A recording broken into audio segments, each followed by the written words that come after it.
Start ചെയ്തോളൂ ജയ്. Okay. Good evening, everybody. ഇതൊരു exciting ആയിട്ടൊരു സെമിനാറാണ് നമ്മൾ ഈ പ്രാവശ്യം നടത്തുന്നത്. കാരണം ഫുട്ബോളിന് എല്ലാവരും നമ്മളൊരു ഫുട്ബോൾ ഫീവറിലാണ്. അതേസമയം ഈ വർഷത്തെ വേൾഡ് കപ്പ് എന്ന് പറഞ്ഞു കഴിഞ്ഞാൽ ധാരാളം അപ്സെറ്റ്സും സർപ്രൈസസും, പിന്നെ പല ടീമുകളും നമ്മൾ ഓൾറെഡി വിചാരിച്ച പല ടീമുകളും ഫൈനൽ അല്ലെങ്കിൽ ക്വാർട്ടറിലെത്തും അല്ലെങ്കിൽ സെമിയിലെത്തും എന്ന് വിചാരിക്കുന്ന പല ടീമുകളും പുറത്തായി. സോ ഒരു എക്സൈറ്റിംഗ് ടൈമിലാണ്. അതേമാതിരി തന്നെ അങ്ങനെയുള്ള ഇതിനെപ്പറ്റി സംസാരിക്കാനായിട്ട്, അതായത് നമ്മുടെ ഒരു ഫുട്ബോൾ വേൾഡ് കപ്പിൻ്റെ ഒരു ചരിത്രത്തെ പറ്റി സംസാരിക്കാനായിട്ട് നമ്മുടെ കൂടെ സുരേന്ദ്രൻ സാറുണ്ട്. അതേപോലെ തന്നെ സി വി പാപ്പച്ചൻ സാറും ചേരുന്നുണ്ടാവും. ഞാൻ ഇതിന് മോഡറേറ്റ് ചെയ്യാനായിട്ട് ഡോക്ടർ കിഷോർ ചന്ദ്രനെ ഇൻവൈറ്റ് ചെയ്യാണ്. അദ്ദേഹം നോട്ടിംഗ്ഹാം യൂണിവേഴ്സിറ്റി ഹോസ്പിറ്റലിൽ പീഡിയാട്രിക് റ്യൂമാറ്റോളജിയുടെ കൺസൾട്ടൻ്റാണ്. അതേമാതിരി തന്നെ അദ്ദേഹം ഒരു പഠിക്കുന്ന കാലത്ത് വിദ്യാഭ്യാസ കാലത്ത് ഒരു ഫേമസ് ആയിട്ടുള്ള ക്വിസ് കോമ്പറ്റീഷനിൽ വളരെ ഭയങ്കര പ്രഗത്ഭനായിട്ടുള്ള ആളായിരുന്നു.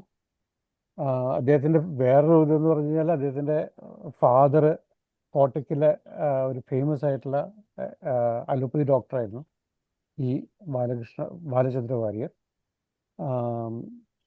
ഉള്ളൂ. ഞാൻ ഡോക്ടർ കിഷോർ ബാലചന്ദ്രനെ ക്ഷണിക്കുന്നു ഇത് മോഡറേറ്റ് ചെയ്യാനായിട്ട്. Thank you so much. Thank you ജയേട്ടാ. ഏട്ടാന്ന് വിളിക്കാനുള്ള ഒരു സ്വാതന്ത്ര്യം എടുക്കണം. മധു മുഖാന്തരാണ് ഞാൻ ഈ പരിപാടിയിൽ ചേരാനുള്ളൊരു അവസരം ഒത്തുവന്നത്. അതിന് ഞാൻ മധുവിനോടും ഭൗമത്തിനോടും പ്രത്യേകം നന്ദി പറയണം. പിന്നെ എനിക്ക് എൻ്റെ എന്താ പറയുക, ചടങ്ങ് എന്ന് പറഞ്ഞു കഴിഞ്ഞാൽ, ഒന്ന് സുരേന്ദ്രൻ സാറിനെ ഇൻട്രൊഡ്യൂസ് ചെയ്യുക, രണ്ടാമത് സെറ്റിംഗ് ദ സീൻ. അപ്പൊ ഞാൻ ഈ വിഷയേതര ചർച്ചകളിലും എൻ്റെ വിഷയത്തിലുള്ള ചർച്ചകളിലും എനിക്കുള്ള ഒരു ആരോപണം, ഞാനിങ്ങനെ വർത്താനം പറഞ്ഞ കാട് കയറുന്ന സ്വഭാവമുള്ള ഒരാളാണെന്നുള്ളതാണ്. അപ്പൊ എനിക്കൊരു ചാലഞ്ച് തന്നെയാണ് ഈ 10 മിനിറ്റ് ഇത് പറഞ്ഞു നിർത്തുക എന്നുള്ളത്. കാരണം ഈ ജേട്ടൻ പറഞ്ഞ മാതിരി ഈ ലോകകപ്പിനെ പറ്റി പറഞ്ഞു തുടങ്ങിയാൽ നമുക്ക് ധാരാളം പറയാനുണ്ട്. എന്ന് പറഞ്ഞാൽ മുമ്പ് ലോകകപ്പിൽ നിന്ന് വളരെ വ്യത്യസ്തമായിട്ടുള്ള പല കാര്യങ്ങളും കണ്ടു. അപ്പൊ അതിനെയൊക്കെ കുറിച്ച് ചർച്ച ചെയ്യുകയാണെങ്കിൽ അത് കുറെ ഉണ്ട് പറയാൻ. അപ്പൊ എന്തായാലും എൻ്റെ ആദ്യത്തെ ചടങ്ങിലേക്ക് ഞാൻ കിടക്കാം. നമുക്ക് എല്ലാവർക്കും പരിചിതനായിട്ടുള്ള ശ്രീ എം പി സുരേന്ദ്രൻ സാറിനെ ഇൻട്രൊഡ്യൂസ് ചെയ്യുക എന്നുള്ളതാണ്. ഇൻട്രഡക്ഷൻ അധികം വരുന്നൊരു വ്യക്തിയാണെന്ന് എനിക്ക് തോന്നുന്നില്ലെങ്കിലും ഞാൻ കൂടുതൽ പഠിക്കാൻ കഴിഞ്ഞു 2-3 ദിവസമായിട്ട് ഞാൻ അദ്ദേഹത്തിനെ പറ്റിയിട്ട്. അദ്ദേഹം ഒരു സ്പോർട്സ് ലേഖകൻ, പത്രപ്രവർത്തകൻ എന്നുള്ള നിലയ്ക്കാണ് ഇന്ന് നമ്മുടെ കൂടെ ചേരുന്നെങ്കിലും ഒരു ബഹുമുഖ പ്രതിഭയാണ്. അദ്ദേഹത്തിന്റെ താല്പര്യങ്ങൾ, വിഷയങ്ങൾ ധാരാളമുണ്ട്. കല, സാഹിത്യം, സാംസ്കാരിക രംഗം, പൈതൃകം, ഇതൊക്കെ അതിൽ അദ്ദേഹം പ്രവർത്തിക്കുകയും അതിൽ പുസ്തകങ്ങൾ എഴുതുകയും പഠനങ്ങൾ നടത്തുകയും ചെയ്തിട്ടുള്ള ഒരു വ്യക്തിയാണ്. അപ്പോ ഈ വിഷയം ഇന്ന് തെരഞ്ഞെടുക്കുമ്പോൾ അതന്നെ നമ്മുടെ തുകൽപ്പന്തിന്റെ യാത്രകൾ എന്ന പേര് തന്നെ അദ്ദേഹത്തിന്റെ ഒരു പുസ്തകത്തിന് എടുത്തിട്ടുള്ളതാണ്. അപ്പോ ഈ മേഖലയിൽ ഇത്രയധികം വർക്ക് ചെയ്തിട്ടുള്ള ഒരാള് ആണ് ഇതിന്റെ ഏറ്റവും ഉത്തമമായിട്ടുള്ള ഒരാള് എന്ന് ഞാൻ മനസ്സിലാക്കണം ഈ ഇന്നത്തെ ചർച്ചയിൽ നമ്മളെ നേതൃത്വം നൽകാൻ. അത് മാത്രമല്ല, അദ്ദേഹത്തിന്റെ പുസ്തകങ്ങൾ നോക്കുമ്പോൾ എനിക്ക് കുറച്ച് ഇൻട്രസ്റ്റിംഗ് ആയിട്ടുള്ള പുസ്തകങ്ങൾ വന്നു. ഓഫ് കോഴ്സ് ഒളിമ്പിക്സ് എനിക്ക് വളരെ ക്ലോസ് ആയിട്ടുള്ള ഒരു സാധനമാണ്. പണ്ട് ഒളിമ്പിക് ക്വിസുകൾ നടത്തുകയും പങ്കെടുക്കുകയും വിജയിക്കുകയൊക്കെ ചെയ്യാനുള്ള ഭാഗ്യം ഉണ്ടായിട്ടുണ്ട്. പിന്നെ ഒളിമ്പിക്സ് ലണ്ടനിൽ വന്നപ്പോൾ നേരിട്ട് കാണാനും ഒരു ചെറിയ ഭാഗ്യം ഉണ്ടായിട്ടുണ്ട്. പക്ഷെ അതിൽ വളരെ ഇൻട്രസ്റ്റ് ആയിട്ടുള്ള ഫുട്ബോളിനെ പറ്റിയിട്ടുള്ള പുസ്തകങ്ങളാണ്. കറുപ്പും കാൽപന്തും. അത് നമ്മുടെ കറുത്ത മുത്ത് എന്നുള്ള പേര് അന്വർത്ഥമാക്കിക്കൊണ്ട് തന്നെ നമ്മുടെ മനസ്സിൽ, ഞാൻ കേരളത്തിൽ ജനിച്ചു പെടുന്ന ആളെന്ന നിലയ്ക്കാണ്, കറുത്ത തൊലിയുള്ള ആൾക്കാരാണ് നമ്മൾ കൂടുതൽ നമ്മുടെ ഹീറോസ്. അത് കഴിഞ്ഞാൽ യൂറോപ്യൻ ഫുട്ബോളിന്റെ ആധിപത്യത്തിലേക്ക് കുറേശ്ശങ്ങൾ നമ്മളിങ്ങനെ വന്നുകൊണ്ടിരിക്കുകയാണ്. അതിനെക്കുറിച്ച് നമുക്ക് ചർച്ച ചെയ്യാൻ പറ്റുമെന്ന് വിചാരിക്കുന്നു. പിന്നെ തുകൽപ്പന്തിന്റെ യാത്രകൾ, പിന്നെ സാമ്പ എന്നുള്ളത് അദ്ദേഹത്തിന് സംസാരിക്കാൻ നമുക്ക് ഈ ബ്രസീൽ ആരാധകർക്ക് എല്ലാവർക്കും ചിത്തല്ലൊരു വിഷമോ ഒക്കെയാണ്. ഇപ്പൊ ഈ കഴിഞ്ഞ ലാസ്റ്റ് 16 പ്രീ ക്വാർട്ടർ ഫൈനൽ സ്റ്റേജിൽ ബ്രസീൽ തോറ്റ് മുന്നോട്ട് പോവാതിരിക്കുക എന്നുള്ളത് വലിയൊരു വിഷമമുള്ളൊരു കാര്യമാണ്. അപ്പോൾ ആ പുസ്തകത്തിന്റെ പേര് കണ്ടപ്പോൾ എനിക്ക് എക്സൈറ്റ്മെന്റ് ഉണ്ട്. അപ്പൊ അതിനെക്കുറിച്ച് മാഷക്ക് എന്താ പറയാനുള്ളതെന്ന് അറിയാൻ എനിക്ക് വളരെ കൗതുകവും താല്പര്യമുണ്ട്. എന്താ പറയാ, 1930 ആദ്യത്തെ വേൾഡ് കപ്പ്. കഷ്ടി 100 കൊല്ലത്തെ ചരിത്രത്തില് ഒരു ബ്രസീലിയൻ അല്ലാത്ത ഒരു കോച്ചുമായി വന്നിട്ടുള്ള ആം, ബ്രസീൽ ടീമിന്റെ അപജയം നമുക്ക് ചർച്ചയ്ക്ക് വിധേയമാവും എന്ന് ഞാൻ വിചാരിക്കുന്നു. ആം, എന്തായാലും ആം, ആം, സുരേന്ദ്രൻ മാഷ്ക്ക് ഇദ്ദേഹത്തിന്റെ പ്രവർത്തനങ്ങൾക്ക് ധാരാളം അവാർഡുകൾ ലഭിച്ചിട്ടുണ്ട്.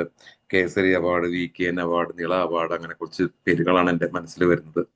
എന്തായാലും അദ്ദേഹത്തിന് ഞാൻ ഔദ്യോഗികമായിട്ട് ഈ പരിപാടിയിലേക്ക് സ്വാഗതം ചെയ്യുന്നു.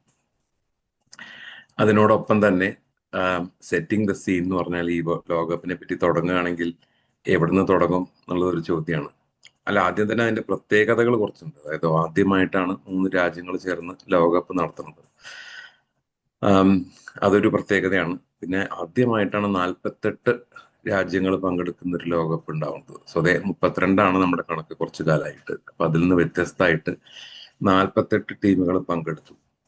അപ്പൊ ഇതിന്റെ പിന്നിലുള്ള നമ്മൾ എന്ത് കാര്യം ചർച്ച ചെയ്യുമ്പോഴും അതിന് പ്ലസും മൈനസും ഉണ്ടാവും. അപ്പൊ അതിന്റെ പ്ലസുകൾ എന്താന്ന് വെച്ച് കഴിഞ്ഞാൽ ഈ ഏഷ്യൻ, ആഫ്രിക്കൻ, ദക്ഷിണ അമേരിക്കൻ രാജ്യങ്ങളിൽ നിന്ന് കൂടുതൽ ടീമുകൾക്ക് പങ്കെടുക്കാനുള്ള ഒരു അവസരം, ഈവൻ ഓഷ്യാനിയ, ഓസ്ട്രേലിയ, ന്യൂസിലൻഡും ഒക്കെ ഉണ്ട്, ടീമുകൾക്ക് പങ്കെടുക്കാനുള്ള ഒരു അവസരം അത് ഡെഫിനറ്റ്ലി അത് നമുക്ക് ലഭിച്ചു. പക്ഷെ അത് ക്വാളിറ്റി ഓഫ് ഫുട്ബോളിനെ അത് അഫക്റ്റ് ചെയ്തോ എന്നുള്ളതൊരു ചോദ്യമാണ്.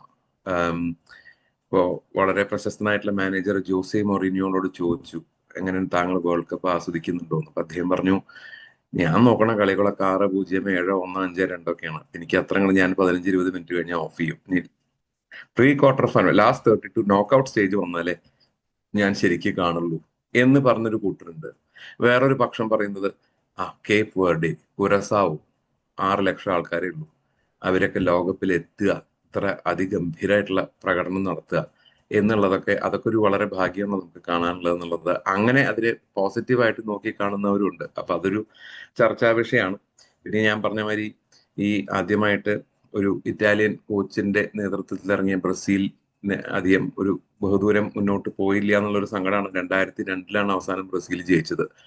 അതിനുശേഷം എൻ്റെ ഓർമ്മ ശരിയാണെങ്കിൽ 2014 ബ്രസീലിൽ വെച്ച് നടത്തിയപ്പോൾ മാത്രമാണ് അവർ സെമി ഫൈനലിൽ പോലും എത്തിയത്. പക്ഷെ അതും 7-1 ജർമ്മനിയോട് തോറ്റമ്പി സ്വന്തം ജനത്തിന്റെ മുമ്പിൽ നാടൻ കടന്ന ഒരു പെർഫോമൻസ് ആയിരുന്നു അത്. അപ്പോ നമ്മൾ ഈ അർജന്റീന ബ്രസീൽ എന്ന് പറയുമ്പോൾ അത് ആ ത്രാസ് അർജന്റീനയുടെ സൈഡിലേക്ക് ഒരുപാട് ശക്തമായി അത് ചെരിഞ്ഞിരിക്കുകയാണ് എന്നുള്ളതാണ് ഇപ്പോഴത്തെ അവസ്ഥയിലെ സത്യാവസ്ഥ. പക്ഷെ അതില് വേറൊരു പ്രത്യേകത എന്താ വെച്ചാൽ, നമ്മൾ പലപ്പോഴും വളരെ പ്രശസ്തരായിട്ടുള്ള മാനേജർമാരും നമ്മൾ പറയുന്നത് ക്ലബ് ഫുട്ബോളിന്റെ ബേസിസിലാണ്. ഇപ്പൊ ജോസെ മൊറീനിയോ ആയാലും പെപ് ഗാർഡിയോള ആയാലും സർ അലക്സ് ഫെർഗൂസൺ ആയാലും അവരാരും ലോകകപ്പിൽ അവരുടെ കഴിവ് തെളിയിച്ചിട്ടുള്ള ആൾക്കാരല്ല. പക്ഷെ ആ നിലയ്ക്ക് ക്ലബ് ഫുട്ബോളിൽ പേരെടുത്തിട്ടുള്ള കാർലോ അഞ്ചലോട്ടി ബ്രസീലിന്റെ കോച്ചായി വന്നു എന്നുള്ളത് ഒരു വളരെ കൗതുകമായിട്ടുള്ള ഒരു കാര്യമാണ്. അപ്പൊ നമുക്ക് അതിനെ മാതിരി ഇൻട്രസ്റ്റിംഗ് കാര്യങ്ങൾ ഉണ്ടാവും. പിന്നെ ഈ പറഞ്ഞ മാതിരി നമ്മുടെ യൂറോപ്യൻ രാജ്യങ്ങളില് അവരുടെ ആധിപത്യം തുടരുന്നു. അതൊരു അനിഷേധ്യമായിട്ടുള്ള കാര്യമാണ്. പക്ഷെ എന്നാൽ തന്നെ അവിടെ ഒരു ഷിഫ്റ്റ് ഓഫ് പവർ ഉണ്ട്. പണ്ടത്തെ സ്ട്രോങ് ഹൗസസ് ആയിട്ടുള്ള ഇറ്റലി ക്വാളിഫൈ ചെയ്തേയില്ല, ജർമ്മനി നേരത്തെ പോയി, നെതർലൻഡ്സ് നേരത്തെ പോയി. അപ്പൊ അതിലും കുറച്ച് മാറ്റങ്ങൾ വരുന്നുണ്ട്. പക്ഷെ വളരെ കൗതുകമായിട്ട് തോന്നിയിട്ടുള്ള ആഫ്രിക്കയിൽ നിന്ന് വന്നിട്ടുള്ള 10 ടീമിൽ 9 ടീമും നോക്കൌട്ടിലേക്ക് കടന്നു എന്നുള്ള ഒരു വലിയൊരു കാര്യമാണ്. അത് അവർക്ക് ടാലന്റ് ഉണ്ട് എന്ന് നമുക്ക് അറിയായിരുന്നു. പക്ഷെ അത് പരിപോഷിപ്പിക്കാനുള്ള റിസോഴ്സസ് ഉണ്ടായിരുന്നില്ല. പക്ഷെ ഇതിൽ ഈ ബഹുഭൂരിപക്ഷം ആഫ്രിക്കൻ പ്ലെയേഴ്സും യൂറോപ്യൻ ലീഗിൽ കളിക്കുന്നുണ്ട്. അവരുടെ എക്സ്പോഷർ കൂടി, അവർക്ക് സാമ്പത്തികം കൂടി, അങ്ങനെ അവര് കൂടുതൽ അവർക്ക് അവരുടെ കഴിവ് ലോക എന്താ പറയാ സ്റ്റേജിൽ കാണിക്കാനുള്ള ഒരു അവസരം കിട്ടിയതൊരു നല്ലൊരു കാര്യമായിട്ട്. പക്ഷെ ഈക്വലി നമുക്കൊരു വിഷമമുള്ള കാര്യം, ഏഷ്യൻ ടീംസ് അങ്ങനെ നോക്കുമ്പോൾ ലേശം പിന്നാക്കം അല്ലേ എന്ന് ആലോചിക്കേണ്ട ഒരു സിറ്റുവേഷൻ ആണ്. ജപ്പാൻ ഒഴികെ ഒരു ടീമും നോക്കൌട്ടിൽ എത്തിയില്ല. പറയുമ്പോൾ നമുക്ക് 8-10 ടീമുകൾ ഏഷ്യയിൽ നിന്നുണ്ടായിരുന്നു. അപ്പൊ അതിൽ എന്തെങ്കിലും കാരണം ഉണ്ടാവുമോ? അതുമാതിരി ജപ്പാൻ നന്നായിട്ട് കളിക്കുന്ന എന്താ കാര്യങ്ങൾ, അതൊക്കെ ഒരു ഇതാണ്. പിന്നെ എനിക്ക് വളരെ കൗതുകമായിട്ട് തോന്നിയിട്ടുള്ള, ഈ ലോകകപ്പിൽ നമ്മൾ പിന്നെ ശരിക്കും ഷൈൻ ചെയ്യും ഉദ്ദേശിച്ചിട്ടുള്ള പല പ്ലെയേഴ്സും ആക്ച്വലി ഷൈൻ ചെയ്തു എന്നുള്ളതാണ്. ഇപ്പൊ മെസ്സി, എന്താ പറയാ, ഹാലൻഡ്, കെയ്ൻ, എംബാപ്പെ, ഇവർ തമ്മിലാണ് ഇപ്പൊ ഗോൾഡൻ ബൂട്ടിന് ഒരു മത്സരം നടക്കുന്നത്. കഴിഞ്ഞ കുറെ കൊല്ലങ്ങളായിട്ട് 6 ഗോളാണ് ഗോൾഡൻ ബൂട്ട് നേടാൻ അവർക്ക് മിക്കവാറും വേണ്ടി വന്നിട്ടുള്ളത്. ഇപ്പൊ ഓൾറെഡി ഇവര് 8 ഗോളിലാണ് നിൽക്കുന്നത്. അപ്പോൾ കുറെ കാലത്തിന് ശേഷം നമ്മൾ ഒരു വേൾഡ് കപ്പിലെ ഒരു പ്ലെയർ ഒരു ഡബിൾ ഫിഗേഴ്സിൽ എത്തുമോ ഗോൾ എന്നുള്ളത് ഒരു വലിയ കൗതുകമുള്ള കാര്യമാണ്. അപ്പൊ ചിലപ്പോൾ അതൊരു വലിയ കാര്യമാവും. ഡ്രൂസ് ഫൊണ്ടെയിൻ എന്ന് പറഞ്ഞിട്ടൊരു ഫ്രഞ്ച് പ്ലെയർ ആണ് പണ്ട് ഒരു ലോകകപ്പിൽ 14 ഗോൾ അടിച്ചിട്ടുള്ളത്. അതൊന്നും ഒരിക്കലും എത്തും ഞാൻ പ്രതീക്ഷിക്കുന്നില്ലെങ്കിൽ കൂടി ഒരു 10 ഗോളൊക്കെ ഒരാൾ സ്കോർ ചെയ്യാന്ന് പറഞ്ഞാൽ അതൊരു വലിയൊരു അച്ചീവ്മെന്റ് തന്നെയാണ്. അപ്പൊ അങ്ങനത്തെ കാര്യങ്ങൾ ഇതൊക്കെ വലിയ പോസിറ്റീവ് ആയിട്ടുള്ള കാര്യങ്ങളാണ്. പക്ഷെ ഒരു നെഗറ്റിവിറ്റി ഇല്ല എന്ന് പറയാൻ പറ്റില്ല. ഒന്ന്, പൊളിറ്റിക്കൽ ഇൻവോൾവ്മെന്റ് വളരെ കൂടുന്നുണ്ട്. ഈ ഫീഫ ഒരു നിഷ്പക്ഷത നഷ്ടപ്പെട്ട ഒരു സംഘടനയായോ, പ്രത്യേകിച്ച് ആ റെഡ് കാർഡ് വിളിച്ച് എന്താ പറയാ സസ്പെൻഡ് ചെയ്തതിന്റെ നേതൃത്വത്തിൽ അങ്ങനെ ഒരു ആരോപണം വരുന്നുണ്ട്. പിന്നെ റെഫറിങ് നിലവാരം വളരെ പരിങ്ങലാണ്. അറ്റ്ലീസ്റ്റ് ചില കളികളിൽ നിന്ന് നമ്മളെല്ലാവരും മനസ്സിലാക്കിയിട്ടുള്ള ഒരു കാര്യമാണ്. പക്ഷെ അതിലും ഇനി ഫീഫയുടെ ഇന്റർഫിയറൻസ് ഉണ്ടോ അതോ റെഫറികളുടെ ഇൻകോമ്പറ്റൻസ് ആണോ എന്നും നമുക്കൊന്നും പറയാൻ പറ്റില്ല. ഫോർ എക്സാമ്പിൾ പരാഗ്വേ വളരെ ഡാർക്ക് ടാക്ടിക്സ് ആണ് ഫ്രാൻസ് ആയിട്ട് ഉപയോഗിച്ചത്. ചവിട്ടി കളിക്കായിരുന്നു. അവര് കളിക്കാൻ സമ്മതിക്കാതിരിക്കുകയായിരുന്നുള്ള സത്യം. എന്നിട്ടും കളി കഴിഞ്ഞപ്പോൾ അവർക്ക് ആർക്കും ഒരു മഞ്ഞക്കാർഡില്ല. ഫ്രാൻസിലെ 3 പ്ലെയേഴ്സിനാണ് മഞ്ഞക്കാർഡ് കിട്ടിയിട്ടുള്ളത് എന്നുള്ളത് നമുക്ക് തികച്ചും വളരെ ആൾക്കാർക്ക് ബുദ്ധിമുട്ടായിരുന്നു. അതുമാതിരി അർജന്റീന ഈജിപ്ത് കളിയെ പറ്റി ഞാൻ സംസാരിക്കുന്നില്ല, കാരണം അതിനെപ്പറ്റി എല്ലാവരും അവരുടെ അഭിപ്രായം പറഞ്ഞു കഴിഞ്ഞു. അപ്പോൾ അതുമാതിരി അങ്ങനത്തെ കുറച്ച് വിവാദങ്ങളും ഇല്ലാത്തൊരു ലോകകപ്പ് അല്ല ഇത്. അപ്പൊ എന്തായാലും നമുക്ക് പറയാൻ ഒരുപാട് വിഷയങ്ങളുണ്ട് എന്നുള്ളതാണ് സത്യം. അപ്പൊ ഞാൻ എൻ്റെ അധിക പ്രസംഗം നിർത്തി നമ്മളെല്ലാവരും കേൾക്കാൻ ആഗ്രഹിക്കുന്ന സുരേന്ദ്രൻ മാഷിനെ, അദ്ദേഹത്തിന്റെ ഈ ലോകകപ്പിന്റെ അദ്ദേഹത്തിന്റെ എങ്ങനെ നോക്കിക്കാണുന്നു എന്ന് അറിയാൻ വേണ്ടി അദ്ദേഹത്തിന് ഞാൻ ക്ഷണിക്കും. Thank you.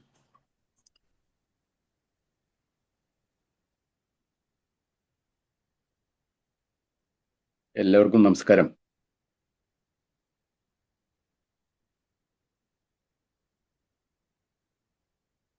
കേൾക്കാം. എല്ലാവർക്കും നമസ്കാരം. ഞാന് ഈ ലോകകപ്പ് ആദ്യമായിട്ടാണ് ഒരു ലോകകപ്പ് ഒഴിവാക്കുന്നത്. ഞാൻ ഇത്തവണ പോകേണ്ടതായിരുന്നു. പക്ഷെ എനിക്ക് കാനഡയിലാണ് കൂടുതലായിട്ട് പോകാനുള്ള ഒരു അവസരം ഉണ്ടായത്. പക്ഷെ ഞാൻ അങ്ങോട്ട് പോകണ്ടേന്ന് വെച്ചപ്പോൾ എനിക്ക് വീട്ടിലൊരു ചടങ്ങ് വന്നുകൊണ്ട് എനിക്ക് പോകാൻ പറ്റാതെ, മകൻ്റെ ഒരു കാര്യം വന്നതോടുകൂടി അങ്ങനെ ഞാൻ ഇത്തവണ അത് ഉപേക്ഷിച്ചു. എങ്കിലും എനിക്ക് ഇത്തവണത്തെ ലോകകപ്പിന് ഒരു വീട്ടിലിരുന്ന് കാണാന്നുള്ളൊരു സുഖമുണ്ട്. അതിലൊരു പ്രധാനപ്പെട്ട കാര്യം ഉള്ളതെന്ന് വെച്ചാൽ നമുക്ക് ഈ റീപ്ലേ കാണാൻ കഴിയുമല്ലോ, ടെലിവിഷൻ ആയതുകൊണ്ട്. നമ്മൾ നേരെ ഗ്രൗണ്ടിലെത്തുമ്പോൾ അത് വേറൊരു ലോകമാണ്. ഇവിടെ നമുക്കൊരു റീപ്ലേ കാണാൻ പറ്റുന്നുണ്ട്. അപ്പോൾ അതുകൊണ്ട് ഒരു കളിയെ നമുക്ക് വളരെ കൃത്യമായിട്ട് അനലൈസ് ചെയ്തിട്ട് നമുക്ക് മുന്നോട്ട് പോകാൻ പറ്റും.